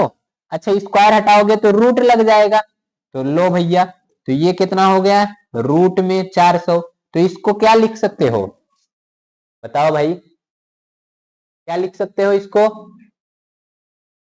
वेरी गुड, वाह वेरी गुड अनुज। तो इसको लिख सकते हो 20 गुणे 20, यानी रूट में कोई 2 बार रहता है तो एक बार बहरे आ जाता है। तो भी का मान कितना हो गया 20, और इसका मात्रक क्या होता है 20 वोल्ट। तो ये है विभवांतर, अनुज 20 वोल्ट, वेरी गुड अनुज। चलो भाई अगला देखते हैं। अच्छा, ये तो न्यूमेरिकल था, देख लिए। अब क्या कह रहा है, 3 हो गया है। अब हम देखते हैं 2 का दूसरा, अवतल दर्पण उत्तल दर्पण के उपयोग, लो और कितना सरल है, 2 का दूसरा यानी प्रश्नोत्तर संख्या 2 का दूसरा क्या कह रहा है, उत्तल दर्पण के उपयोग लिख लेते हैं, उत्तल दर्पण के उपयोग। देखो कितना शार्ट में बढ़िया से लिख सको तो कहां लिखते हैं, वाहन के साइड मिरर में, साइड मिरर में, ये पहला उपयोग हो गया। दूसरा स्ट्रीट लाइट में, स्ट्रीट लाइट में। तीसरा लाफिंग गैलरी में, लाफिंग गैलरी में। और क्या है, अवतल दर्पण के उपयोग, तो लो अवतल दर्पण के उपयोग। तो क्या क्या होता है देखो, टार्च में, कहा गया, टार्च में, सर्च लाइट में, सर्च लाइट में, हेडलाइट में, हेडलाइट में। और तो सौर भट्ठी में, सौर भट्ठी में। इसके अलावा तो देखो जो दंत विशेषज्ञ होते हैं, अभी यही क्वेश्चन पूछा गया था ना, दंत विशेषज्ञ इसी का उपयोग करते हैं। दूरबीन उर्बीन में सब इसी का उपयोग होता है। शिवलाल पांडे, हाय सर कैसे हैं, क्या है शिवानी पांडे, हाय सर जी, हाय शिवानी, बढ़िया है जी। तो ये देखो दर्पण यानी उत्तल दर्पण का उपयोग इधर, अवतल दर्पण का उपयोग इधर। 2 नंबर का है और देख लो कितना आसानी से लिख लिए 2 नंबर। एग्जामिनर के पापा चेक करेंगे तब भी 2 नंबर तुमको देख कर रहेंगे। तो ये क्या है, दर्पण के उपयोग। तो ये हो गया। अब देखो इसी में एक क्या कह रहा है, क्वेश्चन है 2 का 1, और क्वेश्चन क्या है, उत्तल लेंस को अभिसारी लेंस क्यों कहते हैं, उत्तल लेंस को अभिसारी लेंस क्यों कहते हैं। तो चलो देख लेते हैं। आई शिवानंद पांडे, अच्छा हेलो शिवानंद। तो उत्तल लेंस को अभिसारी लेंस क्यों कहते हैं, यानी 2 का हो गया। तो प्रश्नोत्तर संख्या 2 का पहला। तो देखो ये है उत्तल लेंस, इसी तरह का रहता है। तो जब भी यहाँ कोई प्रकाश किरण आती है, मान लो इधर से ऐसे प्रकाश किरण आई, यहां से प्रकाश किरण आई, यहां से प्रकाश किरण आई, तो ये क्या करता है, सभी प्रकाश किरण को एक पास ला देता है। क्या करता है, सभी प्रकाश किरण को एक पास ला दे रहा है। यानी आप क्या लिखेंगे कि उत्तल दर्पण, नहीं उत्तल लेंस, ये क्या है, उत्तल लेंस। तो लिखेंगे उत्तल लेंस से गुजरने गुजरने वाली प्रकाश किरण एक जगह पर एकत्रित होती हैं, एक बिंदु पर, एक बिंदु यानी फोकस पर एकत्रित होती हैं, एकत्रित होती हैं, इसलिए इसे अभिसारी लेंस भी कहते हैं। कुल मिला जुला के ना, अगर बहुत चारों दिशा में से लाइट आ रही है तो सबको ले जाके एक पास में कर देता है, इसीलिए इसे कहते हैं अभिसारी लेंस। बताओ कोई दिक्कत नहीं। चलो भाई आगे बढ़े। तो ये हो गया 2 का पहला। और तो देखो यहां पर कुछ और क्वेश्चन दिया है, 1 का दूसरा और 1 का पहला। तो हम 1 का दूसरा देख लेते हैं, फिर पहला देख लेंगे। न्यूमेरिकल 2 थे हो गए, अब क्या किया जाए। तो यहाँ ये आ जाओ भाई, प्रश्नोत्तर संख्या 1 का दूसरा। अच्छा 1 के दूसरा में क्या कह रहा है, कह रहा है कि हमें आकाश में इंद्रधनुष केवल वर्षा के पश्चात ही क्यों दिखाई देता है। तो इंद्रधनुष बनता कैसे है, सर रिफ्लेक्शन, क्या कहा जाए, रिफ्रैक्शन कब नहीं होता है। जय हिंद सर आशीष, जय हिंद आशीष। रिफ्रैक्शन तब नहीं होता है जब कोई पारदर्शी माध्यम ना हो तो रिफ्रैक्शन नहीं होगा। तो देखो ये है बादल, कहाँ गया, ये कौन है, बादल, ठीक। अब ये करवा रहे हैं वर्षा, क्या करवा रहे हैं, वर्षा। और इधर निकले हुए हैं सूर्य, कौन, सूर्य। अब जैसे ही इनकी जो प्रकाश किरण है ये ऐसे जाएगी ही इधर, तो इन सब पर जब ये वर्षा की जो जल है इससे जब प्रकाश किरणें जाती है ना तो इनके जो रंग हैं वो दिखाई लगते हैं, देने लगते हैं। ये इसके जो 7 रंग रहते हैं वो दिखाई देने लगते हैं। तो इसी के कारण एक आप देखेंगे तो इस तरह से इसे बन जाएगा। इसी को क्या कहते हैं, इंद्रधनुष, ठीक। यानी जब बारिश हो रही हो तो और धूप भी हुआ हो, बारिश के टाइम धूप भी हुआ रहे तो जो जल है उससे प्रकाश आएगा, मतलब जल को पार करके आएगा तो वो उस अपने रंगों में बिखर जाता है, इसीलिए इंद्रधनुष बन जाता है, ठीक। तो ये कारण रहता है। अच्छा, जो प्रकाश किरण है ना इसमें टोटल कितने रंग रहते हैं, 7, कौन से, बिब ग्योर, तो याद रखिएगा, बिब ग्योर, यानी इधर वायलेट, इंडिगो और ब्लू, ग्रीन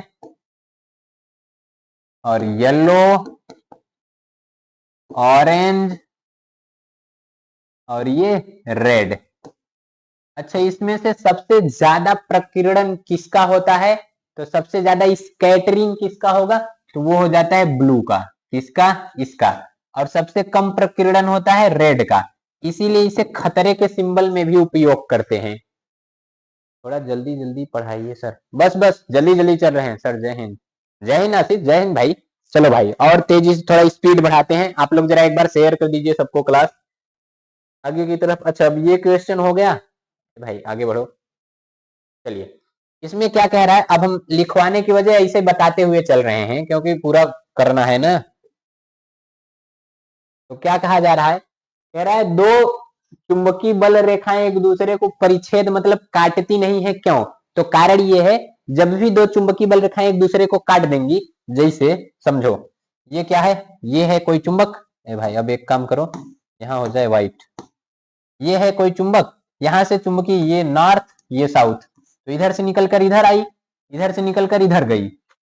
अगर मान लो किसी एक पॉइंट पे इसे जाके काट दी, तो ये जो पॉइंट है इसी को मैं थोड़ा जूम कर देता हूं, एक ऐसे है एक ऐसे, ये देखो एक ही बल रेखा यहीं पर इसकी दो दिशा हो जाएगी कि नहीं, तो ये एक दूसरे को इसलिए नहीं काटती कि एक ही पॉइंट पे उसकी दो दिशा पॉसिबल नहीं है, इसीलिए दो चुंबकीय बल रेखाएं एक दूसरे को नहीं काटती, ये है कारण।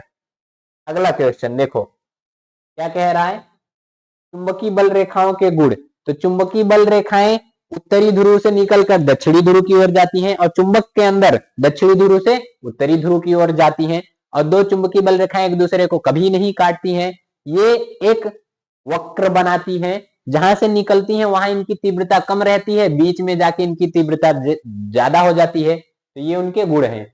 अब क्या कह रहा है, किसी चुंबकीय क्षेत्र में स्थित विद्युत धारावाही चालक पर आरोपित बल कब अधिकतम होगा, तो आप लोग एक फार्मूला पढ़े होंगे, क्या, एफ बराबर आई बी एल साइन थीटा। तो जब भी देखिए थीटा का मान क्या रहे, 90 रहे, तो उसी टाइम पे क्या होता है, ये जो आ गया बल है ये ज्यादा रहेगा, थीटा का मान अगर 90 है, क्लियर, ये कीजिए अथवा ये कीजिए, दोनों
चलिए, हेलो, चार्ज उसका खत्म हो गया, चूक गया। अब आगे बढ़ते हैं। अब सुनाई दे रहा होगा। चलो देखो, पहला कहा गया था कि तनु सल्फ्यूरिक अम्ल जिंक, दानेदार जिंक से क्रिया करता है, तो ये बना रहा है जिंक सल्फेट और हाइड्रोजन, ठीक। दूसरा में हाइड्रोक्लोरिक अम्ल मैग्नीशियम के साथ क्रिया करके मैग्नीशियम क्लोराइड और हाइड्रोजन बना रही। क्यों? क्योंकि सक्रियता श्रेणी में जिंक और मैग्नीशियम हाइड्रोजन के ऊपर है, इसलिए हाइड्रोजन को उसके विलयन से भगा देते हैं। तीसरा देखते हैं, तीसरे में क्या कह रहा है, नाइट्रोजन हाइड्रोजन गैस से संयोग करके अमोनिया बनाता है। लो भाई, तीसरा नाइट्रोजन यानी N2, हाइड्रोजन यानी H2, अमोनिया यानी NH3। बैलेंस कर दो, इसको 2 कर दो, ये 2 ठो है, लो इसको 3 कर दो। लो भैया, हो गया क्लियर। नाइट्रोजन हाइड्रोजन से मिला, अमोनिया बना दिया। आगे चौथा में क्या कर रहा है, हाइड्रोजन सल्फाइड वायु में हाइड्रोजन सल्फाइड गैस का वायु में दहन होने पर जल और सल्फर डाइऑक्साइड बनता है। हाइड्रोजन कहाँ गया जी, ये देखो, हाइड्रोजन यानी चौथा, H2S, इसका क्या कह रहा है, H2S ऑक्सीजन, लो दहन कर दिए, क्या बनाएगा, H2O और प्लस SO2। चलो बैलेंस करने के लिए देखो, तो तुम 2 ठो कर दो, ये कितना हो जाएगा, ये भी हो जाएगा 2 ठो, हाइड्रोजन 4 4, ये है 2 ठो। अब देखो, ये 4 हो गया और 6, तो इसको यहाँ 2 कर दो, बस काम खत्म हो गया, चारों का चारों। बताओ, कोई दिक्कत नहीं। ये क्वेश्चन हो गया। अब ये मैं दोनों ऐसे यही बता दे रहा हूं, समझ लो धड़ाक से। क्या कह रहा है, प्लेटिनम सोना चांदी का उपयोग आभूषण बनाने के लिए किया जाता है। हाँ, क्यों? क्योंकि ये अक्रियाशील धातु हैं। ये सब क्या है, अक्रियाशील धातु, अक्रियाशील धातु। इनका जो संक्षारण है ना, संक्षारण, ये जल्दी नहीं होता। क्या? जल्दी नहीं होता, इसलिए इसका आभूषण बनाया जाता है। अगला क्या कह रहा है, निष्कर्षण प्रक्रम में कार्बोनेट और सल्फाइड अयस्क का मतलब कार्बोनेट एवं सल्फाइड अयस्क को ऑक्साइड में परिवर्तित किया जाता है। क्यों? कारण ये है, देखो, जैसे ही ये मतलब कार्बोनेट और सल्फाइड है, ये क्या है, इन दोनों को हम ऑक्साइड में परिवर्तित करेंगे, तो ऑक्साइड से परिवर्तित करेंगे तो इसमें अब आसान तरीके से हम धातु, यहाँ से ऑक्साइड से हम धातु प्राप्त कर लेंगे आसानी से, इसीलिए, ठीक। तो निस्तापन भर्जन करके हम कार्बोनेट और सल्फाइड का ऑक्साइड बना लिए और उसको थोड़ा सा गर्म कर देंगे और धातु मिल जाएगा, आसान रहेगा। ये जो 7वां क्वेश्चन है, इसको हम आगवा समझते हैं। यहाँ देखो, ये देखो क्या कहा जा रहा है यहाँ, आ जाओ भाई, तो ये कहा जा रहा है कि सहसंयोजी बंध किसे कहते हैं, यानी जब दोनों तरफ से इलेक्ट्रॉन का साझेदारी होता है तो जो बंध बनता है उसे सहसंयोजी बंध कहते हैं। यानी इलेक्ट्रॉन की जब साझेदारी होती है तो जो बंध बनता है उसी को क्या कहते हैं, सहसंयोजी बंध, ठीक। अच्छा, सहसंयोजी बंध के 2 लक्षण लिखिए। 2 लक्षण, तो ये देखो सहसंयोजी बंध यानी तार्किक का होता, लक्षण इसके क्या है, इसमें दोनों तरफ से बराबर बराबर इलेक्ट्रॉन साझा करेंगे, और ये 2 तरह के, देखो, ये ध्रुवी अध्रुवी हो सकते हैं, सेम सेम अलग अलग हो सकते हैं। ये 2 ठो लक्षण, खत्म, हम कहानी। कह रहा है निम्नलिखित यौगिक का आईयूपीएसी नाम। चलो भाई, इसका आईयूपीएसी नाम देखते हैं। 1 2 3, 3 को क्या कहते हैं, प्रोप, सिंगल बॉन्ड है, एन लगा दिए, CHO है, अल लगा दिए, तो ये लो क्या हो गया, प्रोपेनल। इसका आईयूपीएसी नाम देखते हैं। देखो, 1 2 3, 3 को क्या कहते हैं, प्रोप, लिख दिए 3 को प्रोप। और CO है, अच्छा सिंगल बॉन्ड है तो लगा लो पहले एन, प्रोपेन हो गया। CO है यानी ओन लगेगा, तो प्रोपेनॉन 2 पे है 2, एक प्रोपेनल 1, एक है प्रोपेनेन 2। अगला क्या कह रहा है, कठोर जल को साबुन से उपचारित करने पर झाग के निर्माण को समझाइए। देखिए, जो कठोर जल होता है इसमें क्या रहते हैं, मैग्नीशियम कैल्शियम लवण होते हैं। क्या? मैग्नीशियम कैल्शियम लवण होते हैं। तो ये क्या करते हैं, साबुन से धातु को, साबुन से क्या करते हैं, धातु को अलग कर देते हैं, और ये जो अलग होता है ना वो झाग और फेन के रूप में नीचे जाके बैठ जाएगा, तो जल्दी छोड़ता वड़ता नहीं है, बस इसीलिए। काम खत्म, आगे की तरफ चलते हैं, जल्दी जल्दी करना है। अच्छा देखो क्या है, क्या कह रहा है, विकृत गंधिता। आओ भैया समझाते हैं विकृत गंधिता। देखो जब कोनो तेलहा मसाला भोजन बना दिए, जैसे पनीर बना दिए, मार तेल मार मसाला रख दिए, अब हम रख दिए, सोचे परसों खाएंगे, लेकिन जब परसों देखे तो महक गया है, उसके स्वाद में परिवर्तन आ गया, गंध में परिवर्तन, इसी को कहेंगे विकृत गंधिता। ठीक, तो विकृत गंधिता हो गया। बचाने के लिए क्या करोगे, उसको नाइट्रोजन युक्त बर्तन में रखो, वायु रोधी बर्तन में रखो, फ्रिज में रख दो शीतलन करके, ये सब बचाने के तरीके हैं।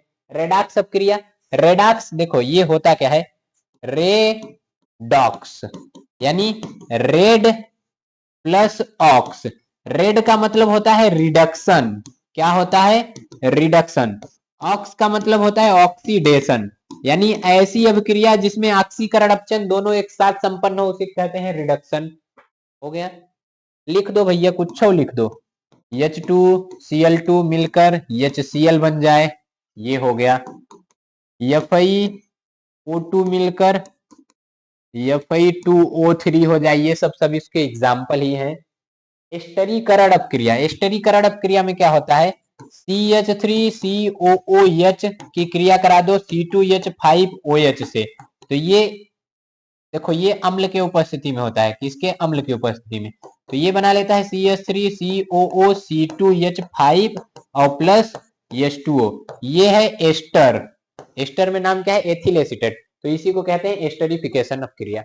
बस एस्टर बन गया, एस्टरिफिकेशन अपक्रिया। बताओ कोई दिक्कत इतने में नहीं। चलो आगे की, चलो बढ़ते हैं, अथवा में था ये।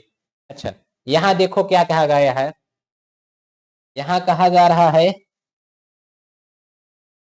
कि जैव निम्नीकरण और गैर जैव निम्नीकरण पदार्थ के बीच अंतर बताइए। तो जैव निम्नीकरण यानी जिसका जो सूक्ष्म जीवों द्वारा अपघटन हो जाए उसी को कहते हैं जैव निम्नीकरण।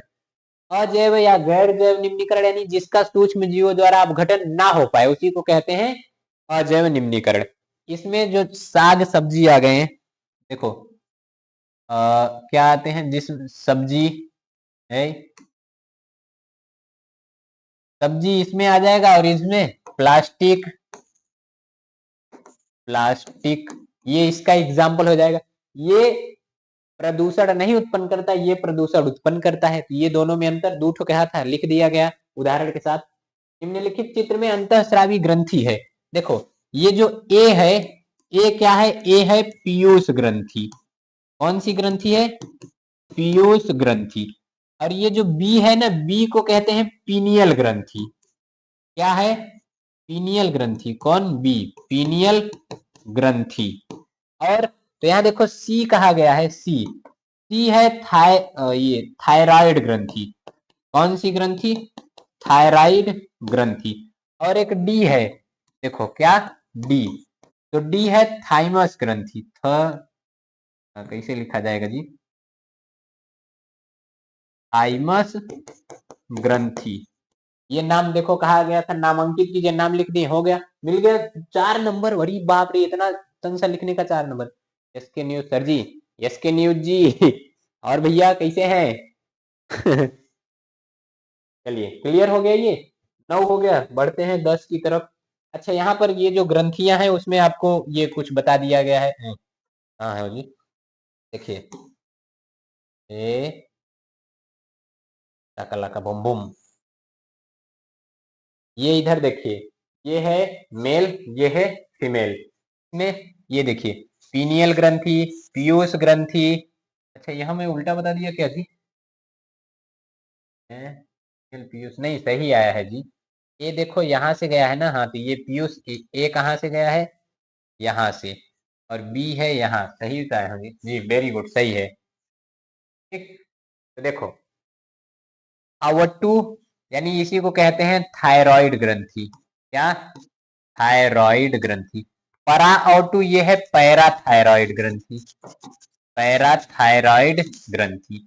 ठीक, तो ये सब ग्रंथियों का नाम है, पोजीशन है, आराम से सर जी फिजिकल के बारे में तो विस्तार से बताइए भैया, अनसाल्व सॉल्व करवा रहे हैं पीनियल ग्रंथि के बारे में। हाँ हाँ, पीनियल ग्रंथि के बारे में थोड़ा विस्तार से बताएं ग्रंथि पर देखो, चलिए अच्छा ठीक, देखिए ये पीयूष ग्रंथि है जो ये, इसे ग्रंथि का ग्रंथि कहते हैं, यानी मास्टर ग्लैंड कहते हैं। क्यों? क्योंकि ये पूरे ग्रंथि को कंट्रोल करती है। ये जो पीनियल ग्रंथि होती है ना, ये स्पेशली प्रोटीन निर्माण को एकदम मतलब कंट्रोल करती है। ये जो हाइपोथैलेमस दिखाई दे रहा है, इसको ग्रंथि का दादा कहते हैं, यानी मास्टर ग्लैंड कहते हैं पीयूष को। ग्रैंड यानी master of master gland hypothalamus, ये उसको कंट्रोल करेगा। ये दोनों देखो, तीनों कहाँ है? ब्रेन में। ये तीनों की तीनों ग्रंथियां पाई जाती हैं ब्रेन में। पीनियल ग्रंथि याद रखिए, जैसे जैसे एज बढ़ती जाती है ना, पीनियल ग्रंथि की क्रियाशीलता कम होती जाती है। अर्पित, सर मेरा भी नाम ले लो। अर्पित, अरे भाई नाम ले लिए अर्पित अरे कहाँ गया जी मेरा ये? तो इसी ग्रंथि के बारे में कहाँ तार की कौन हो गया? चलिए अब क्लास खत्मी खत्मा की ओर पे है।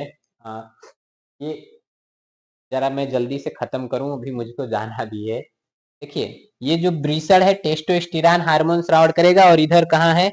ये अंडाशय प्रोजेस्टेरॉन हार्मोन स्राव करता है, याद रखिएगा। इस पर मैं एक चार्ट दे दे रहा हूँ, आराम से आप लोग ये पढ़ लीजिएगा। इसमें देखिए कौन सी ग्रंथि का क्या कार्य है, ये दिया गया है।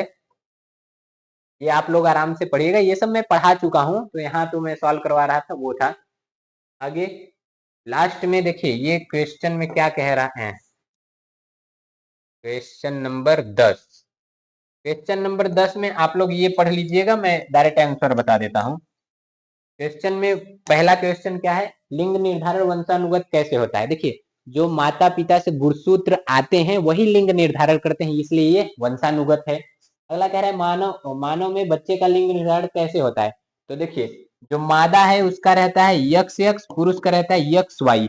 अगर इसका यक्स क्रिया किया तो ये बन गई लड़की। क्या बन गई? लड़की। और अगर इसका यक्स इसका वाई क्रिया किया तो ये बन गया यक्स वाई, और ये हो गया लड़का। ठीक, तो जब भी मादा का यक्स गुणसूत्र पुरुष का यक्स गुणसूत्र मिलता है तो लड़की बनती है, मादा का यक्स पुरुष का वाई मिलता है तो लड़का बनता है। लिंग निर्धारण के लिए स्पेशली जिम्मेदार होता है जनक, यानी फादर, मतलब पिता जिम्मेदार होता है। आगे की तरफ बढ़ते हैं। लास्ट क्वेश्चन है ये, देखो भाई क्या कह रहा है कह रहा है आहार नाल का आरेख बनाइए, उसमें निम्न भागों को नामांकित कीजिए। कौन कौन से? मुख, ग्रसिका, अग्नाशय, छोटी आंत।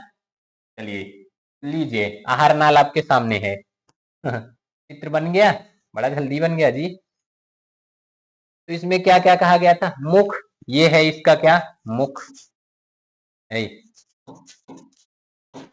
और अच्छा ये लिखा तो गया है जी तब कहाँ लिख रहा हूँ। ये है ग्रसिका। तो सबसे पहले भोजन मुख में लेंगे, लार ग्रंथि पाई जाती है, लार का श्रावण करेगी, भोजन को चिपचिपा बनाएगी, और भोजन को थोड़ा बहुत हल्का अम्ली बनाएगी, कीटाणु को मार देगी, आगे बढ़ाएगी उसको। फिर ग्रसिका, भोजन का कोई पाचन नहीं होता, इसी को क्या कहते हैं? ग्रास नली। इसी को क्या कहते हैं? ग्रास नली। इसके पहले यही रहती है ग्रसनी। क्या रहती है? ग्रसनी। ठीक, फिर उसके बाद यहाँ अमाशय, फिर ये क्षुद्रांत यानी छोटी आंत, फिर बृहद्रांत, उसके बाद बाहर निकल जाता है। ये हो गया। आपको डाइजेशन पढ़ना रहे, सर्च कीजिएगा डाइजेशन बाय बायोकेम सर, आ जाएगा, डिटेल से आराम से पढ़िएगा। आगे बढ़ते हैं। अगला क्वेश्चन उसी में क्या कहा गया था? अथवा करके स्त्री केसर, देखिए किसका? स्त्री केसर का स्वच्छ एवं नामांकित आरेख बनाइए, उसमें पराग नली की वृद्धि और बीजांड में प्रवेश को दिखाइए। लो भैया ये देखो, क्या नंबर का है? लो यार, जो कहेगा ये पहले से सब रेडी था। तो ये क्या है? ये है स्त्री केसर का चित्र। अब इसमें ये है परागकण, ये पराग नलिका अंकुरित हो रही है, और ये जा रही है बीजांड में, मतलब प्रवेश कर जा रही है। तो सबसे पहले परागण की क्रिया द्वारा परागकण वर्तिका पे आएंगे, पराग नलिका को अंकुरित करके ये बीजांड के पास भेज दिए, उसमें दो नर युग्मक जाते हैं और ये अपना निषेचन करेंगे। इनिशिएशन इसी कर रहे हैं। इस तरह हो गया पूरा समाप्त। लास्ट में आप लोगों के लिए मैं एकदम एक फूल का चित्र बना दिया हूँ, ये देखिए, ये दे दिया हूँ। आराम से आप लोग इसका सुगंध लीजिए, चैप्टर पढ़िए, और जिस भी चैप्टर में कोई दिक्कत हो कमेंट करके बताइए, उस पर वीडियो बना दिया जाएगा। अब किसी को कोई क्वेश्चन पूछना हो तो पूछिए। चलिए, किसी को कोई क्वेश्चन पूछना है? बताओ भाई, किसी को कोई क्वेश्चन पूछना है? ये जो यूपी बोर्ड द्वारा जारी किया गया था मॉडल पेपर, ये सॉल्व हो गया है पूरी तरह से। अच्छा, एक बार जरा जल्दी जल्दी सब क्वेश्चन को देख लेते हैं। किसी को कोई क्वेश्चन पूछना है तो जल्दी से बताइएगा। तो इसमें पहला क्वेश्चन देखिए क्या था। पहला ये पूछा गया था, दो पृष्ठों से घिरा हुआ पारदर्शी माध्यम जिसका एक या दोनों पृष्ठ क्या हो, गोली हो, तो वो गोली लेंस कहलाता है। दर्पण होगा नहीं क्योंकि पारदर्शी माध्यम है। दूसरा कहा गया है, ये कहाँ आ गया, दूसरा क्या है कि दंत विशेषज्ञ तो वो अकल दर्पण का यूज करते हैं, और ये उसके बारे में लिखा गया था। और आगे तो उत्तल लेंस के 2f और अनंत के बीच रखा जाए तो जो प्रतिबिंब है वास्तविक उल्टा और छोटा बनेगा। एक वास्तविक प्रतिबिंब हमेशा उल्टा बनता है, तो ये उसके बारे में पढ़ना था। अगला क्वेश्चन कहा गया है कि मानव नेत्र अभिलेंस फोकस दूरी को समायोजित करने की विभिन्न दूरियों को फोकसित कर लेता है, तो ये उसका समंजन क्षमता कहलाता है। एक नेत्र के बारे में था ये। तो इस तरह से सभी क्वेश्चन है, मतलब सब बता दिए गए हैं। अगर कहीं कोई दिक्कत हो तो कमेंट कर दीजिएगा, बता दिया जाएगा। मेरा नाम भी ले लो अर्पित। अरे भाई अर्पित कितनी बार नाम लेने। चलिए, किसी को कोई दिक्कत परेशानी घबराहट झंझनाहट नहीं? बहुत सही। तो चलिए, आज की क्लास को मैं यहीं पर रोकता हूं। मिलते हैं आप सभी से नेक्स्ट क्लास में, तब तक के लिए सभी को जय हिंद।